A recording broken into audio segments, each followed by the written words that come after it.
Nathan Ivey Show is supported by listeners.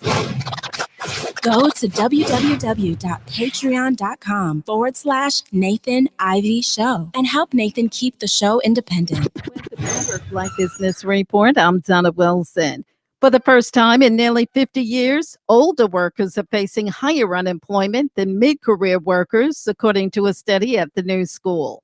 The pandemic has wreaked havoc on employment for people of all ages, but researchers found that workers 55 and older lost jobs sooner, were rehired slower, and continued to face higher job losses than their counterparts aged 35 to 54.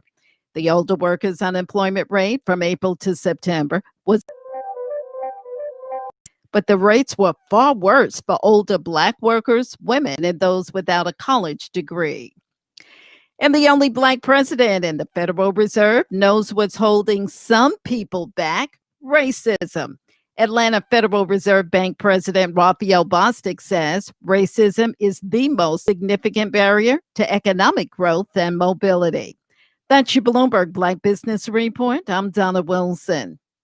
Jill Schiller has been missing in action, and now we know why. Did you know that Jill Schiller, candidate for Hamilton County Treasurer, got away with a dangerous offense? Her friends and connections at Cincinnati City Hall turned their heads when she was racing through a Cincinnati public school zone doing 52 in a 20-mile-an-hour zone. She could have killed a child. As a mother of 3, that's concerning. 25,000 children are injured each year because of speeding in a school zone. 100 children are killed in school zones each year by people like Schiller. Schiller should have served 5 days in jail as the law states, but being privileged kept her out while you, the public, would have gone to jail. Her friends and connections at City Hall only fined her $60, and they quickly destroyed the evidence the next day. We cannot trust Schiller with our school children. Should we trust her to protect and safeguard our tax dollars? Vote for Charlie Winburn for Hamilton County Treasurer. We can trust him to safeguard our tax dollars and our children. Paid for by friends of Charlie Winburn. You're listening to the Nathan Ivey Show. One man, one microphone, one mission. Now let's get back to the flow.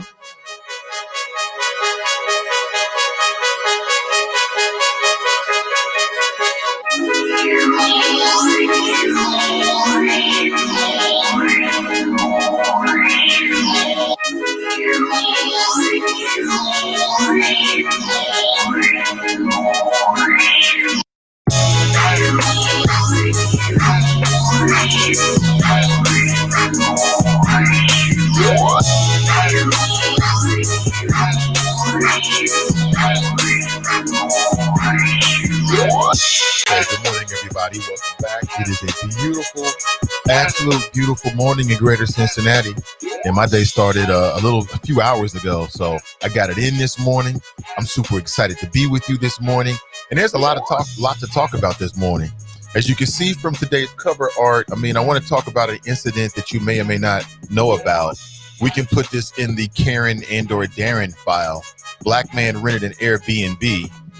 Have you ever rented an Airbnb? I've yet to do that experience. I've got friends who've done it when they go out of town, and it seems like it's pretty dope, actually. Or are you someone who actually is on the other side? You have a property that you rent out that you Airbnb. I'm just curious as to how the experience has been to you, since our cover story today is about a white couple that just barged into this rented Airbnb rented by a black man because they felt as if they didn't know what was going on. They wanted to check out for themselves. Look at, I mean, the arrogance is at an all-time high, family. At an all-time high. Hey, good morning to you. 513-873-7134 if you want to share your thoughts this morning. And over the next week, I think you're going to see a few changes. See what if you notice some different things that were happening with the show here. Always want to evolve. I think the way that I'm doing the show right now is pretty cool. But in terms of some of the visual elements, I want to try some different things. So don't be surprised to see some different things throughout the CDM family of podcasts. Sin Digital Media. Our mission is simple: amplify Black voices in the greater Cincinnati area and beyond. Good morning to you. Good morning. Let's get into it. Yeah, I'm feeling great, man. Absolutely. How are you? Hope you're doing well. Hope you're doing well. A few words of encouragement. No one to blame for your future situation but yourself. If you want to become successful, then become successful. Right? We understand there's a lot of plots out there against the black family, against the black man, against the black woman. We understand it, but listen, stay focused, homie. Stay focused.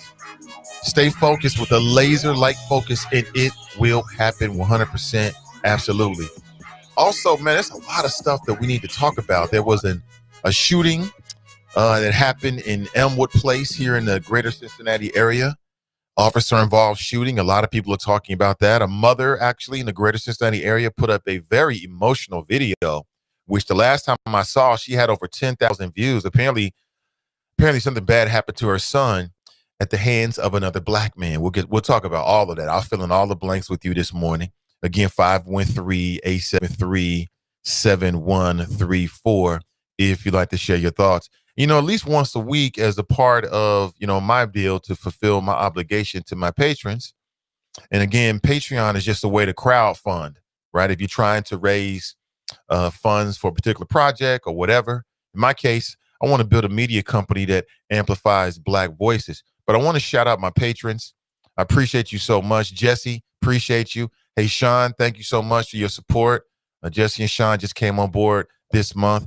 Brian Taylor, appreciate you, brother. Cleopatra, appreciate you. She's new as well. They just all came on this month. Appreciate y'all. Marcia as well. Appreciate you becoming a patron this month. Thank you so much. Appreciate you. Hey, Jared, Mason, Valisa, Gregson, a.k.a. Black Rush. Appreciate you, brother. Mike Davis, Omar, a.k.a. Flomani, Kelly, Gerald. Hey, Brandon, Bobby, Monique, James, Michelle, Charles, Kush, Tanika, Frankie, Pamela, and Rhonda. I want to get to the point where instead of me saying it, the list will be so long that I have to flash it on the screen, right? That'll be a good problem to have. And I'm trying to crowdfund, with the people that like what I do. You rock with me. That's another level of your support. I really appreciate you. But there are a couple of people that I really want to highlight, like James, been rocking with me for a while. I appreciate you. Monique, Michelle, Charles, brother Kush, Rhonda, appreciate you. Pamela, appreciate everybody. Absolutely. Frankie, appreciate everybody, every last one of you. But I wanted to make sure that I in particular rock with the people and recognize the people that's been with me the longest as a patron. I appreciate you. And we're just getting started. All right. Again, my number 513-873-7134 if you'd like to share your thoughts. And of course, last night we were scheduled to do the Valet Service Park podcast, but on my end, I had some technical issues that were completely unavoidable. And I know that if you're interested and you want to follow along, you can follow Fast Pitch on Facebook. And she actually continued with the show last night, just going straight live. And like I told her, listen, the show goes on. I love it. I love the show goes on, especially in this digital world, doing things remotely. So I wanted to put that out there for all the folks that enjoy that podcast. Maybe you're just finding about that podcast. We'll be back. Well, it's a Tuesday podcast. We'll see. I'm not sure if it's next Tuesday or it's Tuesday after that. She's got some things going on, right? So I want to give you a heads up. Also follow her on Facebook and check out last night's podcast. It was a really interesting topic. I'm not happy, but, I've just learned you got to roll with the punches sometime. Good morning to you. 513-873-7134. You can see right there. Also, take a second to like and in particular share. I mean, all the folks, man, the share army, I appreciate you. That means everything. You're helping me push the show out on Facebook to as many people as possible. I recognize it. I appreciate you. A lot of stuff to talk about. Let me show the cover art once again. And then I want to play a video for you. You got to see this. White couple just they don't even knock. They just walk in this Airbnb. Black man said he was chilling and start asking him questions. Like, do you belong here? Like, where they do that at?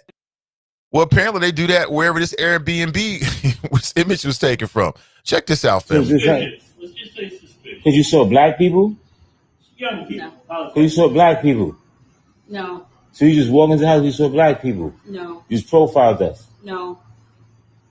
No. I'm disturbed. I'm laying here cool. You just open, and if I was a black person who walked in the house, in your house like that, how would you feel? Asking, who are you? I feel scared. Yeah, that's how I'm feeling. I just see people just open the door. I'm laying down, cooling out, and somebody just comes to open the door. I apologize, man. All right. Well, we'll leave.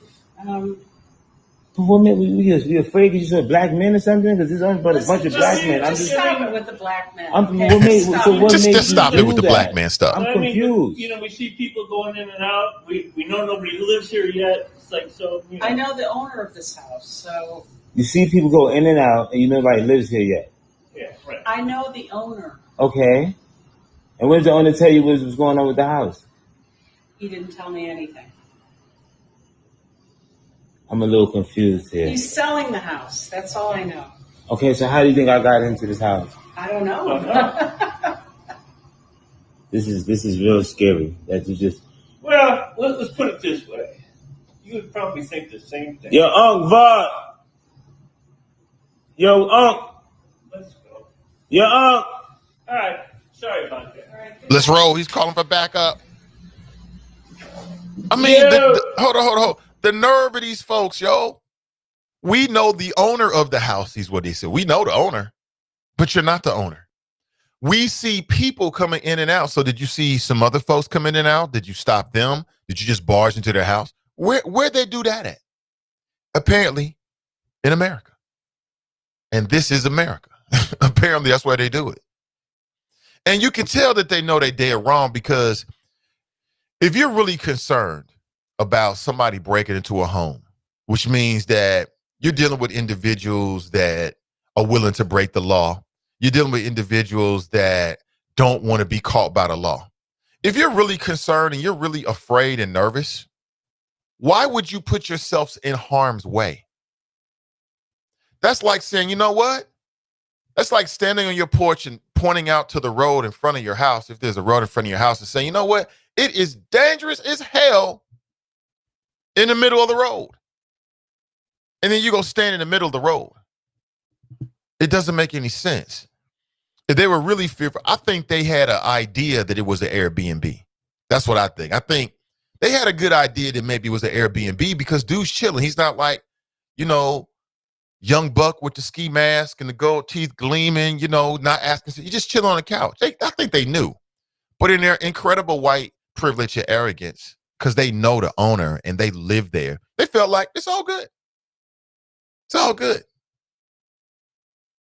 And then he tried to flip it. Stop with the black man stuff.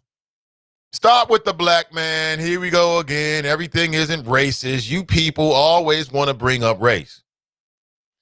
Well, that's because something tells me if that was a white man, I don't think they would have just barged in there, which is very dangerous, by the way. Like, if you really think there's a crime going on, which is what they claim they were suspicious of, like a crime is in progress. Why would you put yourself in the middle of the crime scene if you really are concerned? That's because they really weren't concerned. They had an idea of what was going on. They just felt like, hey, You know, we're the Darrens. I'm Karen Darren, and I'm Darren. We're the Darrens. You're incredibly curious and need their own damn mind, white neighbors. The Darrens. And they figure they can do whatever they want to do. That's all. Let's watch some more. That is very disturbing. This is where y'all live right here? Yeah. So you just go walk in the houses like that? I'm just confused about that. Okay, if you saw somebody walk in the house you knew was empty next door, you would do the same thing. But you want to pull a race car gun. No, I don't. I'm confused. What you mean? All right. What else? Whatever car? This house was You're nervous vacant about people you've never It was seen. vacant until how long? until today. Okay, so let me just help you understand. This is an Airbnb. Were you not aware of that? Yeah, except they said it wasn't an Airbnb anymore, that they were selling the house. Okay, Then well, when we see people. And there's your second clue. Yeah, but except they said it wasn't an Airbnb anymore. So that means that Karen Darren and Darren, they're the Darrens. You're incredibly curious and need mind their own damn business, white neighbors. They decided that they knew that this house had a history of being an Airbnb. They knew it. So when you see somebody over there, why would you assume anything other than, guess what? I guess my neighbors is trying to rack up the dollars again. It must be an Airbnb again. They knew. They knew. They just wanted to exercise their white arrogance. The Darrens. Walking in and out when we know the house hasn't been sold, we're a little nervous. okay, well, yeah, that's how I gained apologize. access. Sir, we apologize. Okay, well, that's how I gained access. I don't know nothing about none of All that. right. Again, I'm sorry. All right, have a good night. Okay, so maybe this isn't a Karen and Darren situation. Maybe this is just concerned neighbors. And rather than call the police, which is what they could have did, get the police involved. And again, you know, when the police involved, you never know which officer is going to show up. You know what I'm saying? It could be the kind of officer that's got a level-headed kind of mentality. It could be a race soldier in disguise, planted on the police department, looking for any opportunity to take one of us out, to even the score, right? It could be your incredibly inept and therefore tramples on your civil liberties and civil rights officer. I mean, you never know. So at least they didn't do that, and they apologized. Maybe I got this wrong. This isn't a Karen and Darren situation. These are just good people. What do you mean you gotta live here? Yeah, these are just good people. What do you think? 513-873-7134. If you want to share your thoughts on that, feel free to do so. Let me jump inside the chop shop, see what's up. Crutha writes, good morning, choppers. Hey, good morning to you, Crutha. Appreciate you. Jared writes, good morning, hashtag Team NI. Good morning to you, Jared. Ashley writes, good morning, Nathan and the Choppers. Hashtag Team NI, my favorite part of the morning. Clue Magic writes, Grand Risings, Nate and the Choppers. Appreciate you. Absolutely. Good morning to you, Clue. Clue Magic. Hey, listen, what's going on in your world? If there's something that you think needs to be discussed, drop a link. Pat writes, good morning. Brenda writes, happy Wednesday. Tanika writes, good morning, Nate and the Choppers. Pale Robeson writes, good morning, Choppers. The messages remain the same. Hashtag protect black children. Hashtag delete Facebook. I thought you giving up that whole delete Facebook thing, man. I see you, doing more on Facebook. I'm like, yeah, this is great. Miss D writes, greetings. Tracy writes, hi. Brother Mazone writes, good morning, Choppers. Too many sensitive so-called men Facebook switching when your comment hurts their feelings. Y'all need to stop it. Uh-oh, what the hell? What is going on? Welcome to Cyber Wakanda. Fox writes, rise and shine, young stars. Brian writes, morning. Clumatic writes, white folks running around like they own the place. Number one reason white folks get messed up in movies in real life, being nosy. You're right. He said in the movies. What's that? I gotta get closer. Right? White folks are so curious in the movies. Gotta get closer. Man, you know damn well it's monsters over here. You want to walk? What is that? I'm just too curious. The curiosity is overwhelming my common sense. Oh man, you wouldn't have a movie plot without curious white folks. Jerica Rice, hola, beautiful black people, and the others too. Respect the black woman, absolutely. Pam Rice, good morning, all. Proud to be a Patreon. Appreciate you, Pam. Jerica Rice, we can't hear the video. What? Okay. All right, sorry about that. Miss Tiffany Rice, good morning, all. Pale Robeson writes, the video is too long. All the brother has to say is, I'm supposed to be here, call the police, show his Airbnb leads to the police, and end the story. If the brother was threatening, they would have called police. He wasn't threatening. They knew they could press him without fear of retribution. What that brother just said. I'm with you. I agree. Your man is Facebook snitching on women. Ask him, who's Facebook snitching? What the hell? Adele Rice, good morning. Nate and the Choppers. Brenda Rice, good morning. Bobby Rice, good morning. Samantha's on YouTube. She writes, good morning, all. Sandra Rice, good morning. Carmelita Rice, good morning, Nate and the Choppers. Arnell Rice, grand risings, Nate. Marcia writes, good morning. Alicia writes, God's morning, Nathan and the Choppers from the Gym City. Airbnbs are safe, clean, and you control the setting. Hotels not sure how safe with COVID-19. Deborah writes, good morning. Angela writes, good morning. I always rent Airbnbs when I go out of town. I always bring my firearms too. I will not be caught lacking. That situation would have been bad for them. Yeah, I'm glad to see your cooler heads prevail. Nobody got killed, but like I said, if they was really afraid, they would have called the police. They knew that they could get away with it. I guess they read the situation or something. Just wanted to be nosy. Just wanted to impose their will. I mean, you never can tell with these Darrens and Karens. You never can tell. All right, let me give you some news that you can use this morning. Some things that have happened that are quite interrupting, that are quite interesting, should I say. For what I gather, so listen, last Sunday, 60 Minutes sat down with Dr. Fauci, and they revealed a lot of information that I've shared with you. I'll share with you again.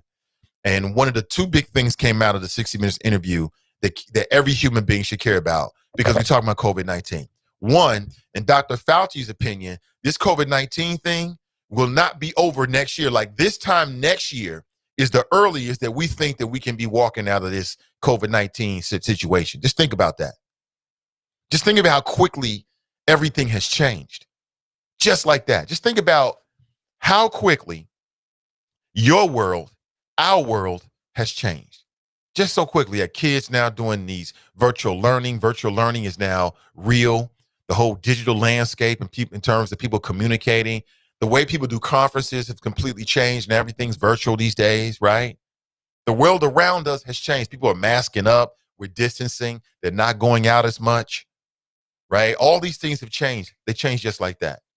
And that change is going to stay in place at least until like this time next year, which if you are a parent or associated with Cincinnati Public Schools, that means this entire year will be a COVID-19 year.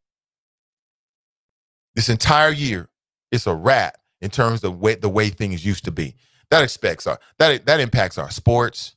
It impacts our culture. It impacts our business. What we also learned from Dr. And again, this is the status quo until at least this time next year. As we get ready for flu season and allergies and all kind of stuff, we're going to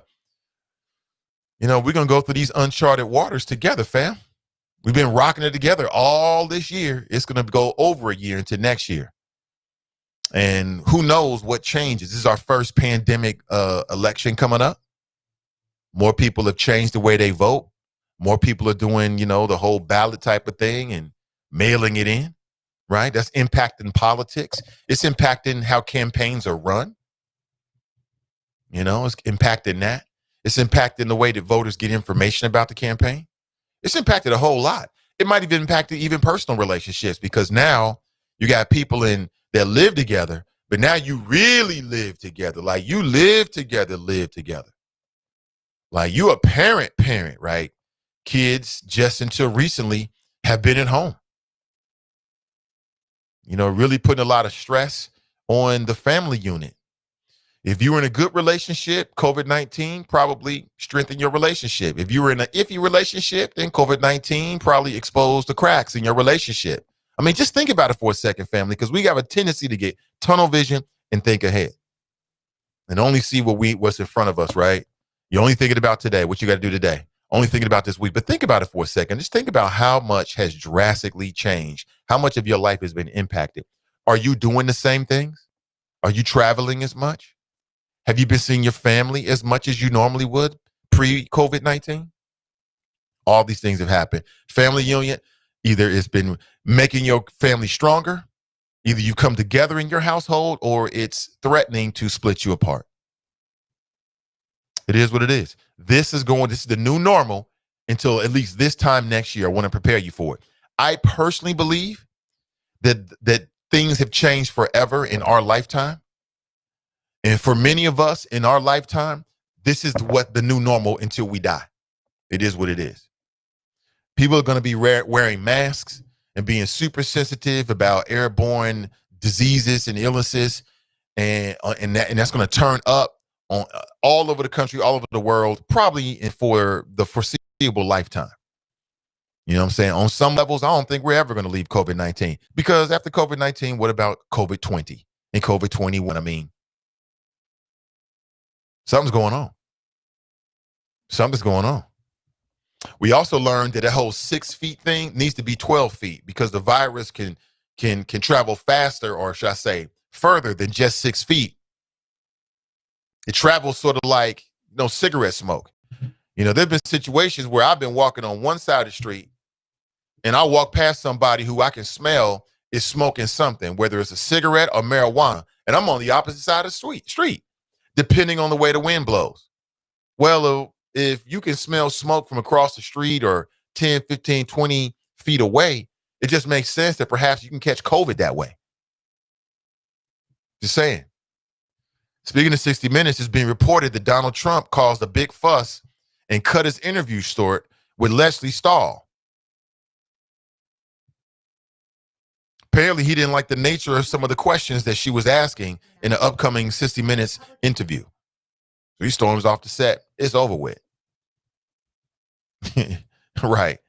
I know. It is what it is. Kelly writes, good morning. Ballhead writes, good morning. Kelly Prather is in the house. She writes, good morning, great people. She's running for mayor here in the city of Cincinnati. Kelly, we got to catch up on multiple levels. Alicia writes, the black man was too docile. I'd have opened fire on them because even now I'm terrified.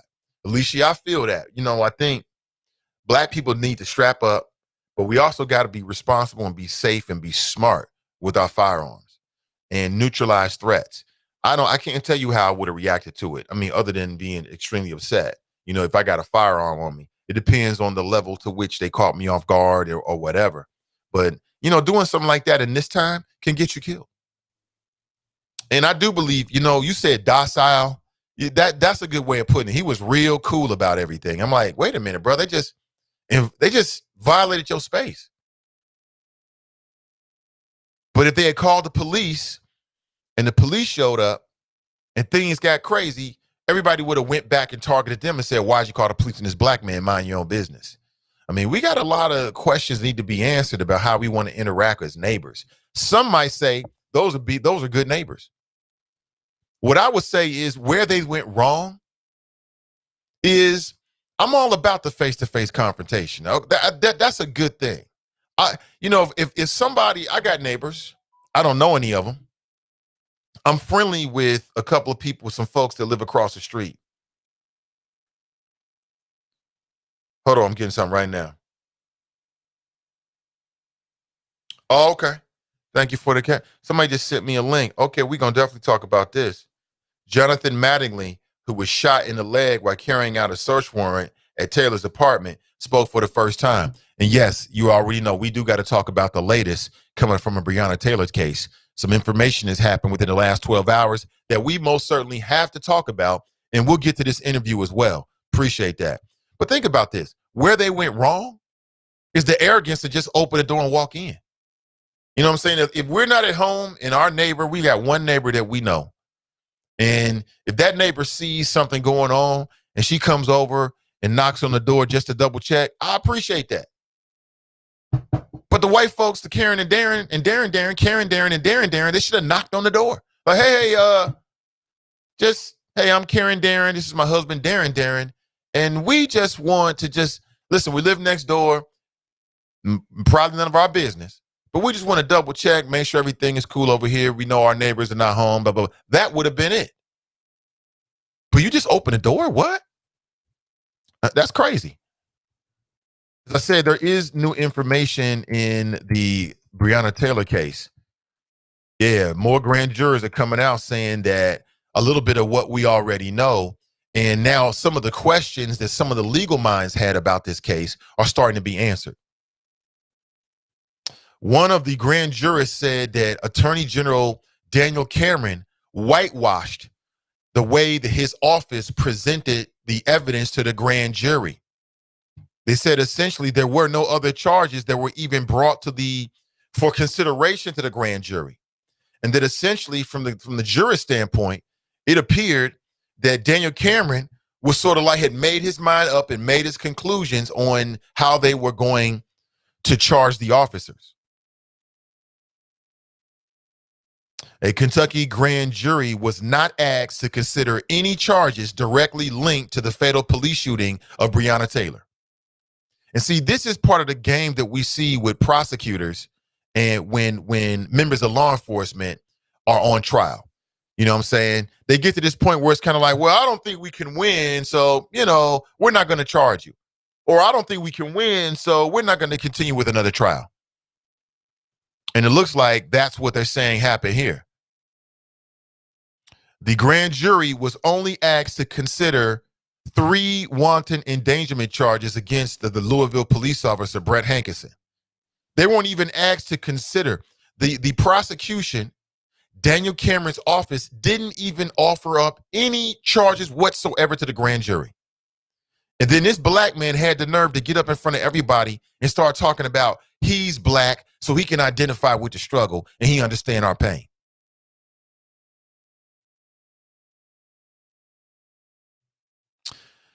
An anonymous juror sent out a press release via the juror's attorney with a statement. The grand jury was not presented any charges other than the 3 wanton endangerment charges against Detective Hankerson. That's it. And so this goes to the heart of some of the questions that people had. And shout out to the courts down there in Kentucky because they felt as if the traditional jurisdiction for secrecy was no longer relevant because there was so much attention about Breonna Taylor. And then there were so many questions about what was really going on. You know what I'm saying? In terms of the way the information was presented. Oh, I love it. So now everybody's looking at Attorney General Daniel Cameron. And now we understand just how real Meg Thee Stallion was when she roasted his ass on Saturday Night Live going back 2 Saturdays. Now we understand it was all justified. But we knew that already.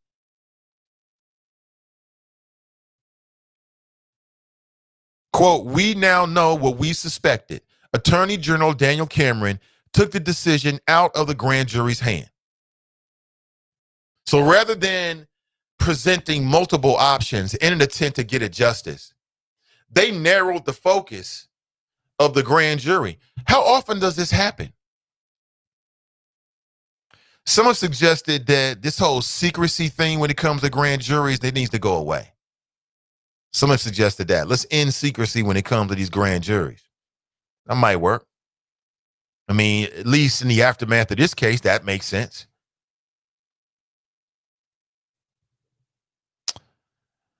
The family's attorney is now calling for the appointment of a new independent prosecutor to review the case and, quote unquote, do the work of that AG Cameron failed to do.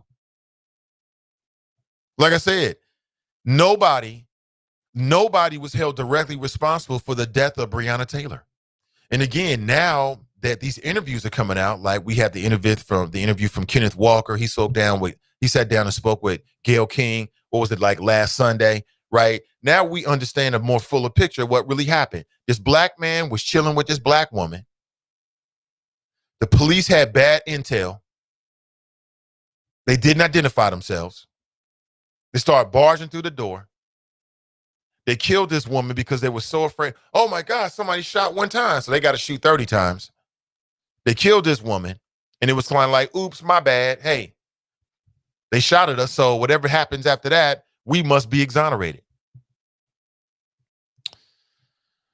Sad day in America, it really is. That could happen to you. That could happen to me. Fast pitches in the house. She writes, like I always say, good morning, all except the Karen and damn Darrens. Exactly. Good morning to you, Fast Pitch. Sean writes, can't hear the sound on Spreaker app, Nate. Thank you so much, Sean. Appreciate it. I'm not sure what that is. Alicia writes, the white privilege that makes them believe someone owes them an explanation. Exactly. Exactly. Like, well, we'll leave now. You'll leave now? We never asked you to show up. Why are you here? Brian writes, see, that's the situation as a black man where you're stuck. Should I call the police? Might get shot. Should I go off and then they call the police? Might get shot. Like, what would you do in that situation? I think dude was real nice about it. I'll put it that way. There are some black folks that as soon as they got up, they would have asked the question like, what the hell? And if the answer didn't come back satisfactory, they are delivering chin shots. Off top, no questions, no more questions asked. Sean writes, dude was way too passive. They were intruders. No damn talk to get popping, right? No damn talk, get to popping, right? Cass is in the house. She writes, hey, choppers, good morning to you. Concerned neighbors, my ass. No, they're concerned neighbors. Fast Pitch writes, even if they didn't call, I say we expand the definition of Darren and Karen. Brian writes, how do you just walk in, though? LOL, the way they did. Because they can. Did y'all see that video on Facebook? I want to play it, but I'm not going to play it. I don't want to play it because I don't want to, I ain't trying to it's just very, very emotional, put it that way. It's a very, very emotional video of this black woman. It's a local story from Cincinnati who is appealing to the public to get information or share information about her son, who apparently was the victim of a crime and an assault. Oh, y'all wrong for this, man. Why am I looking at these photographs? 50 pence? Y'all wrong. Did y'all see this? Oh, my God. Let me see if I can put this on the screen. 50 pence? Man, leave 50 Cent alone, man. That brother's entitled to his political opinion. You know what I'm saying? 50 pence. Y'all got to see this, man. Look at this. 50 pence. Who in the hell? Why do I feel like there's a black man somewhere in the world that looks just like that? Now that is hilarious, man. Stop it. I'm inside the friends who like the Nathan Ivey Show. Y'all wrong for that. Who posted this? Lee, man. Good morning to you, Lee. You are hilarious. Y'all is funny, man. What? Man, the meme game is strong in the universe. It is strong in the universe is all I can say. What? Oh, yeah, man. Shout out to Kurt Standiford, man, and his family. I see that Deanna posted this. Yeah, that was very sad. Somebody sent that message to me on the show yesterday. Yeah, he was a good, from everything I know about brother Kurt Standiford, he was a good brother. He was a good brother, absolutely. Care me, appreciate the post. Glenn, all the folks that post inside this page, I appreciate you. Appreciate you 100%. Yellow Pain, my vote don't count. I've seen that, D Wizzle.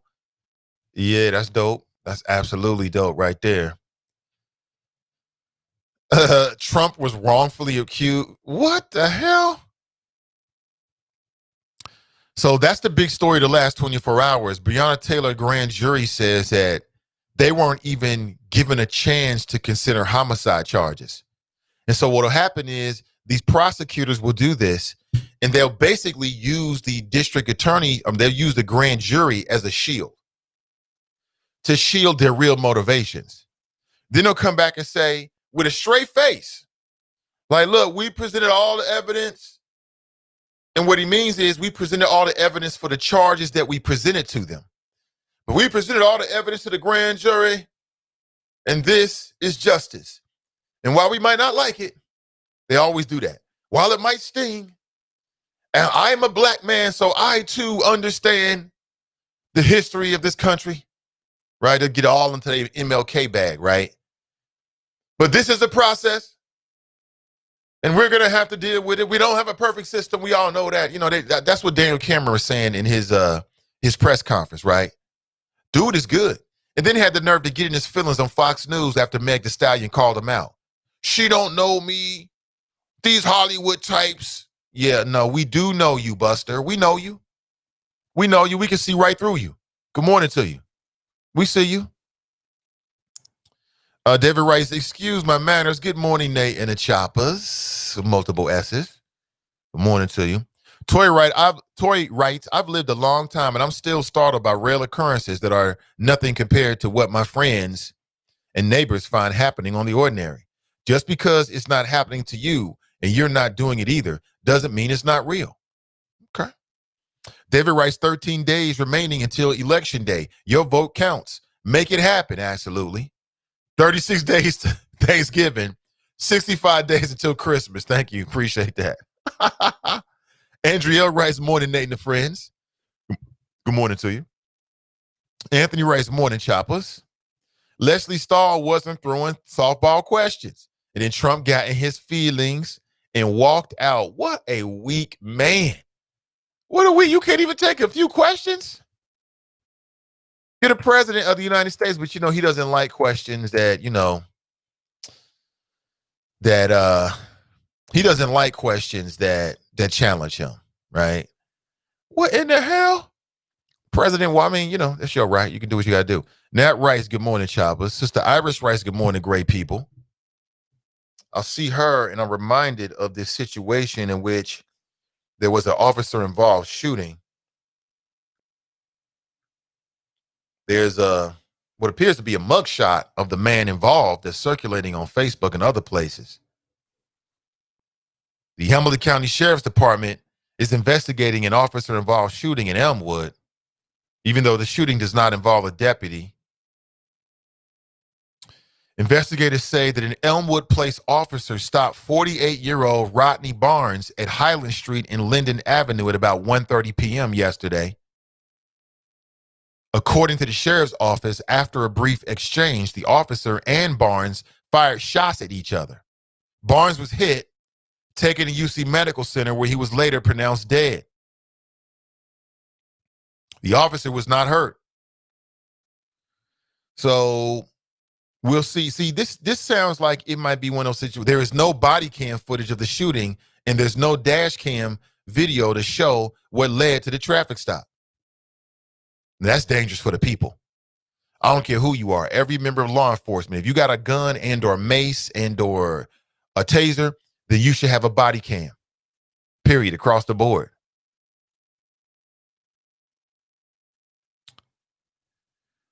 That's something that community advocates say is no longer acceptable today. Exactly, it isn't.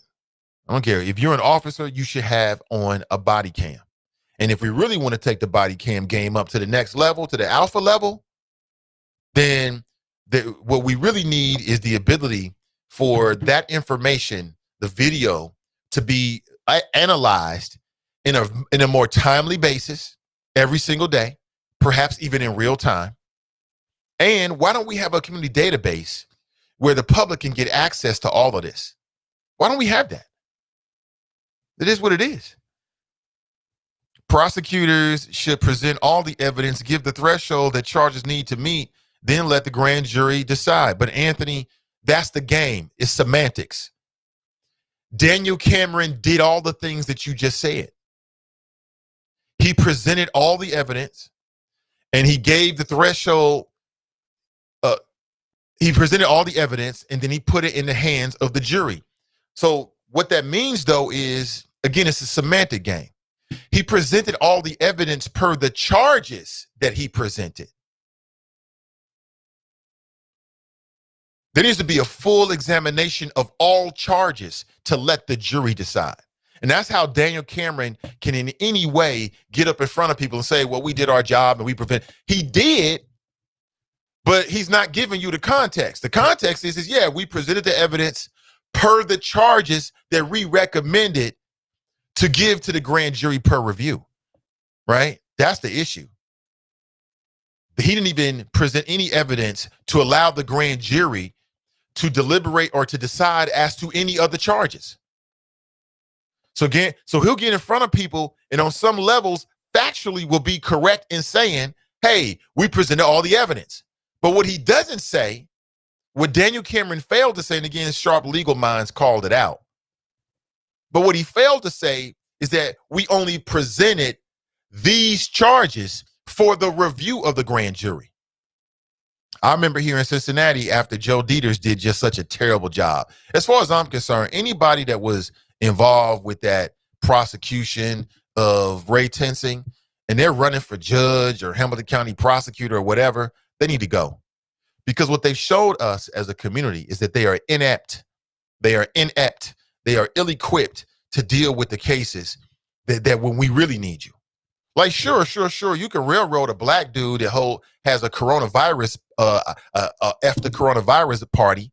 You can railroad a black guy like that, and then that black man can be exonerated, and sure, they can sue you civilly later and all that kind of stuff. But can you get justice when we need it? Like, you didn't get justice for Sam DeBoe's family. Y'all botched it. You completely botched it. You effed the whole thing up. You did a horrible job. Second trial, you got a black female prosecutor. She does an opening statement for 9 minutes in a murder trial. The murder trial. Here in Cincinnati, everybody's watching all over the country. 9 minutes. Hamilton County prosecutor did a horrible job, prosecuting that case. His office did a horrible job, which leads me to believe that they were half-heartedly into it. Like I said, when it comes to railroading a brother or a sister or a little bit of nothing, oh my God, they'll bring the wrath of God down on you. They'll bring the wrath of God down on you. But when it comes to convicting Ray Tensing, who killed an unarmed black man simply because that black man drove away, he stopped the black man for some BS because he didn't have a front license plate. He had a history and statistically had a history of pulling over black people overwhelmingly more than anybody else. There was already a video on YouTube that I don't even know if this even came up in the trial of him harassing two black dudes. They were coming from the airport. Black dude was picking up his brother from the airport. They got caught. They got pulled over by Ray Tensing about a year, almost to the month in which Ray Tensing killed Sam DeBose. That YouTube video was that channel was still up. You can watch it right now, I believe. He walks away. And he gets a nice little, hey, hello, back to your job bonus, right? From his job. And Joe Dieters wants to be Hamilton County prosecutor again. And he's out here running around telling people that his opponent, Fanon Rucker, black man, is going to be bad for Hamilton County. Well, how much worse can we get than you? Taking drug forfeiture money, you want to give it to the white folks. You want to give it to your friends. You take this blood money from our neighborhoods instead of having the mentality to think clearly and say, you know what, we should justifiably reinvest this in a positive manner. Put that money in before and after school programs in the very same neighborhood. Take that drug money, that dope money, and put it right back into those same neighborhoods and reinvest. No, he wants to give his buddies, lush contracts. He wants to give it to his favorite people. It's like Oprah's wish list, only Oprah is using dope money. But he wants to be Hamilton County prosecutor again. Why would we do this? I don't give a damn what Pac-Man Jones or Frosty Rucker or any other of these self-loathing black men have to say. To me, it's real clear. It's real clear. And on top of everything, Joe Dieters is inept. On top of everything else, he is inept. He's flaccid in the big moments. That was a big moment in that Ray Tensing trial, and he was flaccid in the moment. He was whack. He couldn't get it up. No justice. Meanwhile, if you are a white doctor, a white professional female, and you forget your kid, oops, my bad, my son, my daughter dies, you leave her in a hot car, no charges. You don't get no charges for that. No charges. But if you post a coronavirus video, they want to charge you with a fucking felony. And you think he should remain the Hamilton County prosecutor? That makes sense to you? Anybody with that mentality is either in it, they know Joe personally, they don't know what's really going on, or they just don't care. There are no other options. I don't even know what justice is. If you're a black female and you decide to leave your kids in the car, which I don't recommend, for 15, 20 minutes and run into Walmart, charges. You might have to take your kids. If you're a white female professional, doctor type, and you, oops, my bad, forget your infant child strapped into a back seat of a car in the hottest month of the year in Cincinnati and say, oops, my bad, and give some crocodile tears, Joe Dieters will give you no charges whatsoever. Because that's what happened. No charges. But if you post a video on Facebook saying F the coronavirus, you need to get a felony. He charged that man with a felony, yo. If you spit your gum at a police officer doing a public protest, felony. If you're a Hamilton County Sheriff deputy and, you kick a subdued inmate in the face, misdemeanor.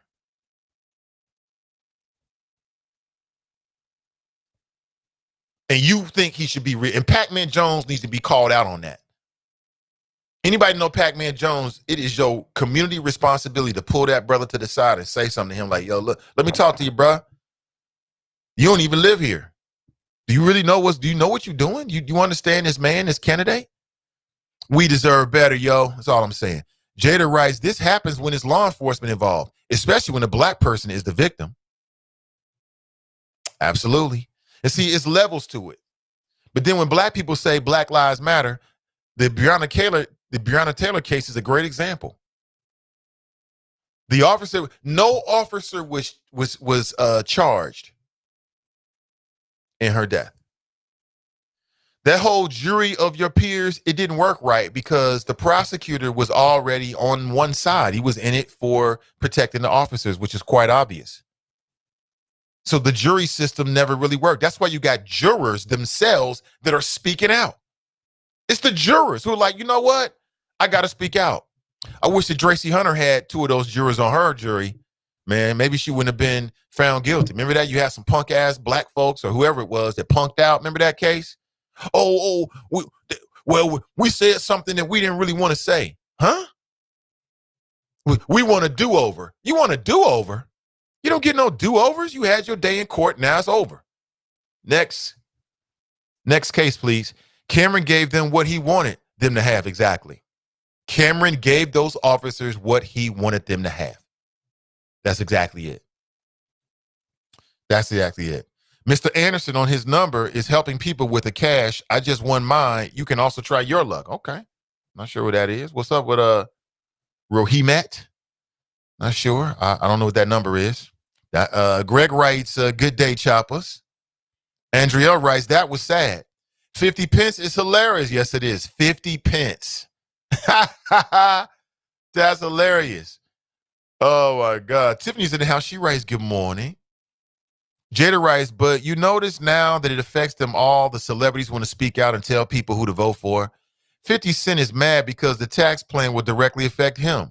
The millionaires are mad because their taxes are going to skyrocket.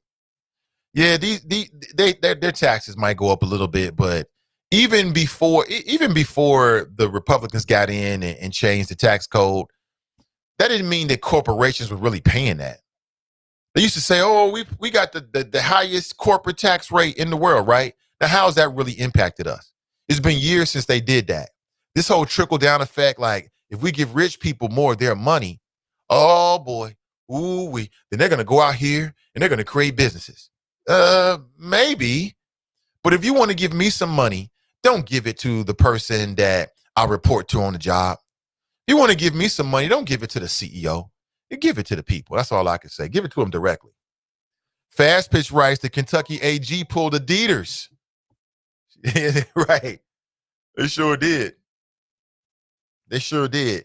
So now we got more evidence that Daniel Cameron is not really about us. He can be as mad as he wants to, but it is what it is. Grasslin writes, this task force in Cincinnati is total trash can. #alt-middle. Is that right? I see Melania skipped out on the rally citing lingering cough. I'm glad she did. You know, she's a part of a family of super spreaders. Arnell writes, the officer of Elmwood has only been on the force 18 months. Only been on the force 18 months. Well, again, we are going to display something that a lot of people believe that Black people never display or don't have. And it's one of the things that burns me up about these officer-involved shootings, because the popular misconception is that as soon as Black people see an officer in any kind of interaction with a Black person, we automatically take the Black person's side, no matter what that Black person has done or is doing. That's how they try to play us. Like, Black people are like part-time criminals, every last one of us. And we are super soft when it comes to criminal actions that are being committed by people in our own that look like us. Now, of course, nothing could be further from the truth, but that's how people try to play us. But with this Elmwood play situation, what I'm seeing is people are sitting back and reserving judgment and analyzing it based upon the facts before they say anything. It's sad when anybody loses their life, period, across the board. So you might see some outpour of empathy on that. But from what I'm seeing so far, people are like, okay, let me see what happened before I react, which I want to make that point because the media in general and some of these politicians specifically love to try to play us. They love that. Graston writes, supposedly studying racism as a public health crisis. Shit, these Black folks studying how we can convince Black people to vote for PG. Don't fall for it. Hashtag alt middle. Huh? What the hell with it? We should be studying racism as a public health crisis as long as the outcomes are going to lead to equity policy intangibles and some real movement for people that need it. The PG thing, I don't know you come up with that, but okay. Who's going to tell Elmwood Village what to do? They're all white city council? Come on, man. Tiffany writes, Elmwood is notorious for profiling. Isn't that didn't we talk to a sister that had a bar in Elmwood? And then something happened and the police chief or the police got involved and basically shut it all down.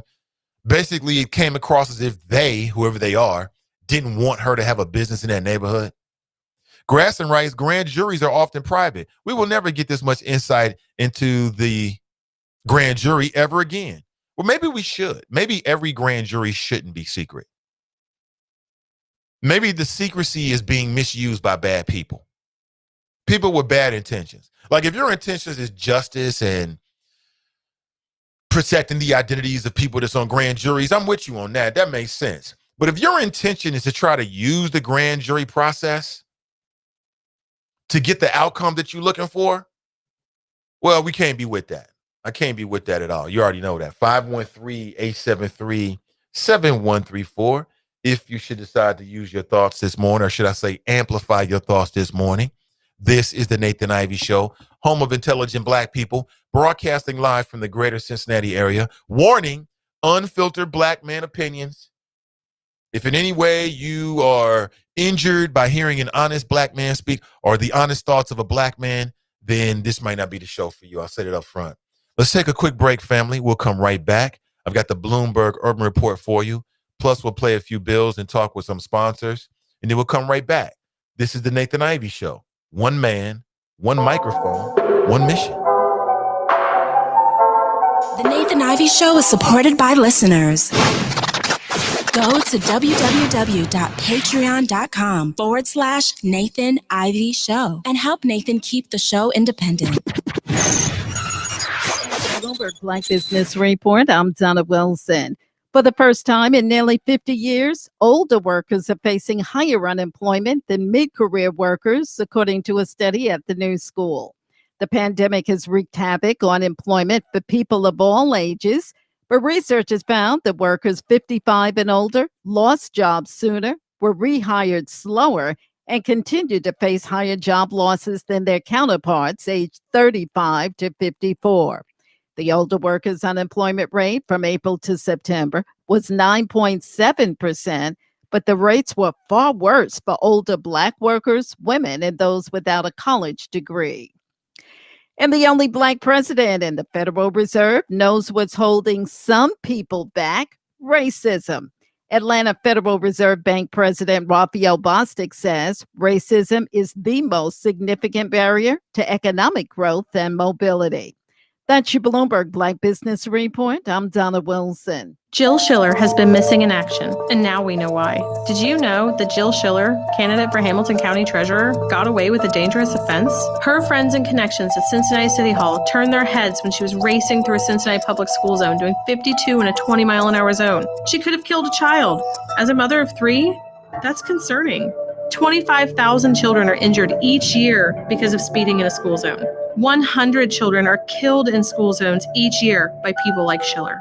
Schiller should have served 5 days in jail as the law states, but being privileged kept her out while you, the public, would have gone to jail. Her friends and connections at City Hall only fined her $60, and they quickly destroyed the evidence the next day. We cannot trust Schiller with our school children. Should we trust her to protect and safeguard our tax dollars? Vote for Charlie Winburn for Hamilton County Treasurer. We can trust him to safeguard our tax dollars and our children. Paid for by friends of Charlie Winburn. You're listening to the Nathan Ivey Show. One man, one microphone, one mission. Now let's get back to the flow. Have you been watching that Senate confirmation hearings on the Supreme Court nominee, Amy Coney Barrett? Well, it's going to be over. It's going to be very, very short. And the Senate is scheduled to vote on Monday. So she will be the next Supreme Court justice unless something...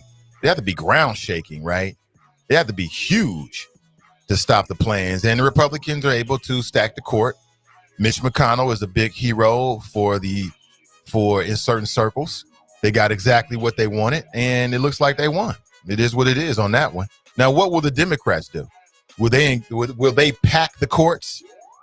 Will they increase the amount of people that's on the Supreme Court and therefore give Joe Biden maybe 1 or 2 opportunities to add people to the Supreme Court? I mean, we'll find out. What do you think should happen? 513-873-7134. Toy writes, our next prosecutor's plan is to reinvest any forfeiture dollars back into the neighborhoods from where it comes from. That's right. I'm going to reach out to and offer an opportunity to speak with Hamilton County prosecutor. And you'll hear some people as well in the last week or so, just so people can hear their platform and get a sense of who they are to help you make a decision as we get ready for the November election. How many people are going to, number one, how many people have voted already? And I guess how many people are going to wait and vote in person? You're going to wait and vote on election day. Like some people like to do it, but this election day is a little bit different, right? You got COVID-19 and you got the threats out there that something might happen, whether it be the Democrat, the Biden side or the Trump side. I'm wondering how that's going to impact your plans. Joe might be okay if you can catch him sober, LOL. Woody Wright, Lil Joe is using the Willie Horton type ads. The people of Wakanda is coming for you. Hide your daughters and wives. You said Joe might be okay if you can catch him sober. I've heard that about Joe Dieters. I've heard it as a rumor that he's got a drinking problem. I've heard that for years and years and years. And that might explain some things. It really might. That might explain why he wasn't there with the NAACP forum that night, because maybe he had just had a moment enough. Again, I'm trafficking in just rumors and innuendo here. I don't have any facts. This is just things that I've heard. I'm sure you've heard it as well. Michael writes, what is the black divide in the Democrat Party? There is no black divide in the Democrat Party. Kinda. Like, the problem with the Democrat Party and black folks is that the Democrat Party has not delivered enough equity policy and real tangibles so that your black voter base can 100% stay behind you. That's what the divide is. The divide is between what they say they're going to do and then what actually gets done, right? Good intentions are great, but what actually gets done is a divide in that. So maybe, yeah, there's a divide in that way. When is Elmwood getting the cameras back? I don't know. Jerry writes, yeah, I saw that. I wonder what happened. What would have happened if the man would have shot and killed them? I wonder how that would have turned out. I'm glad it didn't go that way. You talking about the brother that was chilling in the Airbnb, and then the white couple comes in, Karen, Darren, and Darren. Yes, the Darrens, folks that need to man their own damn business. Let's see. TNT writes, and if you assist in the murder of a special needs child who was tied up tied up and set fire, Joe Dieters will give Joe Dieters will give the girlfriend murderer immunity. Marcus Fizel case. Yeah, damn, she went back in the crates with that Marcus Fizel case. Good point. Yeah, I mean, I don't see any good reason to vote for Joe Dieters. But Joe Dieters seems to be able to drag up these black folks, man. Like I said, years ago it was Ken Lawson.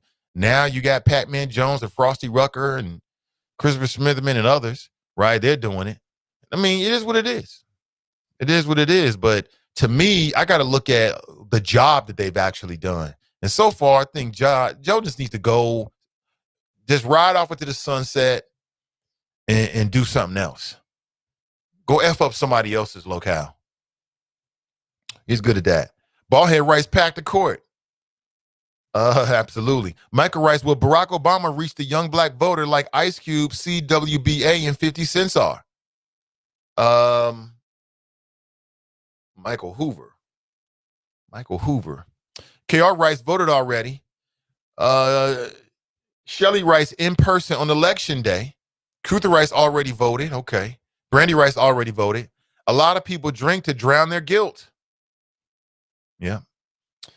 Drinking can be a real bad issue. It's a nasty habit. The lowest black unemployment rate in history happened on Trump's watch. Jobs. Black. That sounds like, is Michael Hoover drop? Jobs. Black votes matter. 8 to 10% of the black vote is all it takes to beat Biden Harris. I think Michael Hoover, I see that Southern California background. Is Michael Hoover drop? Or they just want, let me go to here. Hold on, I got to do this. Find Michael Hoover on Facebook. Because Michael Hoover types awfully like our favorite black conservative here. Michael Hoover. Where are you, Michael Hoover? Rachel Rice, good morning, Nate and the Choppers. Absolutely, good to see everybody. All right, let me jump over and talk with the Choppers. Let me see. If they were so concerned, why didn't they call the owner that they claimed that they knew? Exactly. Because that would have been the first stop. If you know the owners, then call them. Say, hey, Jim, it's Darren. Yeah, Karen's here too. Karen says hi. Hey, listen, we just saw some folks over at your house, man. Just wanted to call them, make sure you knew about it. Everything okay. That's all you got to do. Clue Magic Rice, popcorn on deck. Oh, man. Ain't nothing wrong with that. Negroes ride my post consistently. If you are subbing me, Muzone, you should know better. My wife got yanked for calling a jock ride Negro Ashy Larry. Really? Ashy Larry? Sister Iris Rice, good morning, great people. Crystal Rice, good morning. I'm Jerry picking through this. Some of this is just folks talking among themselves. They're going to sue. Yeah, they are going ham this morning. I didn't report you. You commented on every post I dropped. Why would I report you now? Think about that. So somebody got blocked on Twitter was what I'm picking up, looks like. Jericho Rice, I'm glad you are not playing that video. They've also got a suspect. Yeah, I want to promote the video and make people aware that the video is out there. But it's very emotional. It's a very emotional video. And I don't know, I'm torn. On one hand, it could be a public service because people are sharing it already. And I want the show to be a public service. But on the other hand, I just hate to project that kind of pain. You know what I'm saying? Now, we do it from time to time and we'll play some videos that other people are like, look, I got to turn away and stuff like that. I get it. But, it's just a real bad situation. It really is. It's a bad situation. Shout out to the Voice of Black Cincinnati. They're doing great work to elevate and to also educate our community. Doing great work, actually. Also, another virtual town hall tonight. Judge Amy Searchy and Ann Flotman. And that's going to be domestic relations court. All right. And it looks like Tanisha Lockhart is going to be the special moderator. Okay. That's cool. I see the NAACP switching up, a lot of different voices, a lot of different people here in the city getting opportunity to be involved in that. That's a great thing.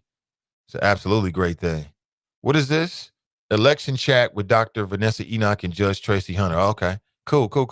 I might circle back and check that out. Good morning to you. Craig writes, morning, y'all from Cali. You saying Cali, Craig? What's up with you, man? Did the Russians hack Drop? I don't know. I think Drop is doing some different things. Drop is doing some different things. You know what I'm saying? I see he's expanding his what's this now? I see he's expanding his repertoire. He's moving into YouTube and doing his thing. So Drop has plans. I can tell. He even told us he got plans. So I support the brother, man. Do your thing. Do your thing. I appreciate you. So he might be using a new name, Michael Hoover or something. Who knows? He'll let us know when he wants to. Crystal writes, somebody know who that guy is who did that robbery at Murray's Pub? The pics are too good and clear. What about the manager? Paying people under the table and let the guy stand there inside. If you're a business, you don't allow people that are not patronizing the establishments to stand around. Yeah, I'm looking for that mugshot because it's not a mugshot. It's an image of this brother who's a suspect in a very serious case here. And his mother, man, I saw the video, had like over 10,000 views. His mother is asking people to step up and identify this individual. And I already know some people just ain't gonna get involved, and that's you. I ain't here to tell you what to do and how to get involved or anything like that. But I just hate that we doing this to one another. That's number one. As much as we talk about what's happening, from outside the black family, like I said yesterday, we got some issues we got to deal with inside the black family. Yeah, thanks for the post, Daryl. I did see this. Kentucky judge orders grand jury records unsealed in Breonna Taylor case. This is gonna make Daniel Cameron look like. It's going to make him look real bad. It's going to make Daniel Cameron look real bad. It's going to make him look real bad. And I've got no remorse for the brother. He did it for him. He did it to himself. Simple as that. Did it to himself. All right, I'm still looking for this right now. I want to put this image up. I mean, whether it's fair or unfair, this is what's being reported right now here. And it's a real-time serious situation here in the city of Cincinnati. I don't have all the details. I do know that this image is all over Facebook, so it is what it is. Shout out to Akeem, man. Appreciate you. Hey, what up, Joe? Appreciate that. Yeah, love to see it. Love seeing it. What is this?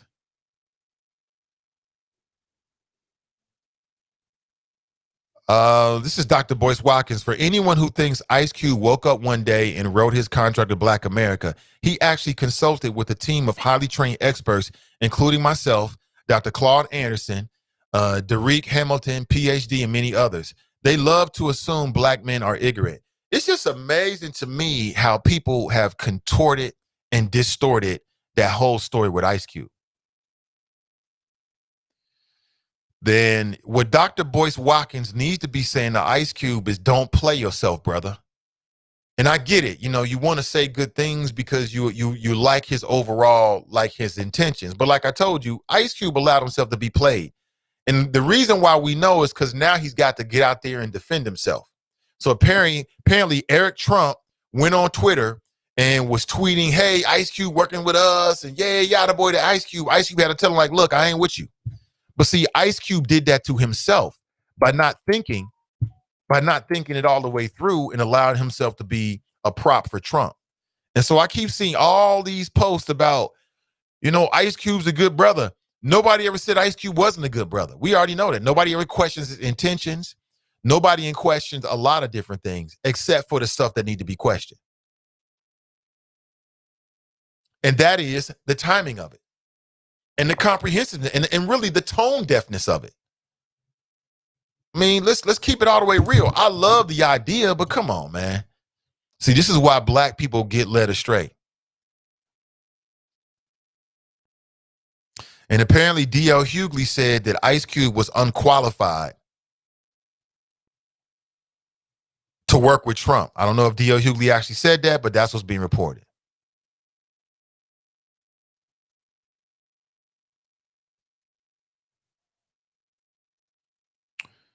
And now Ice Cube's doing a lot of press to get the word out there, and that's a great thing.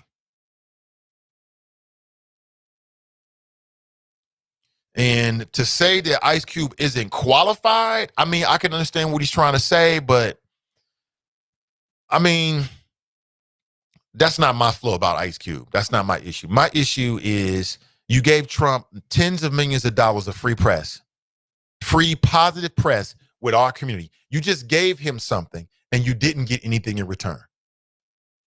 That's my issue. And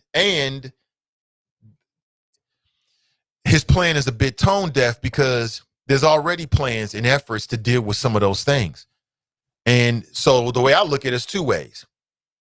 You run the risk of third partying negotiations that are underway and effing it up for black folks.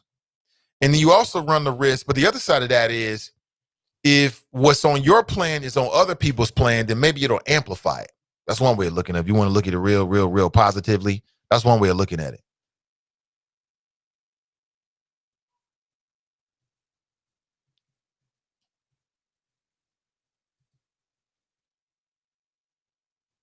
And somebody wrote, Ice Cube isn't winning at chess, he's losing at poker.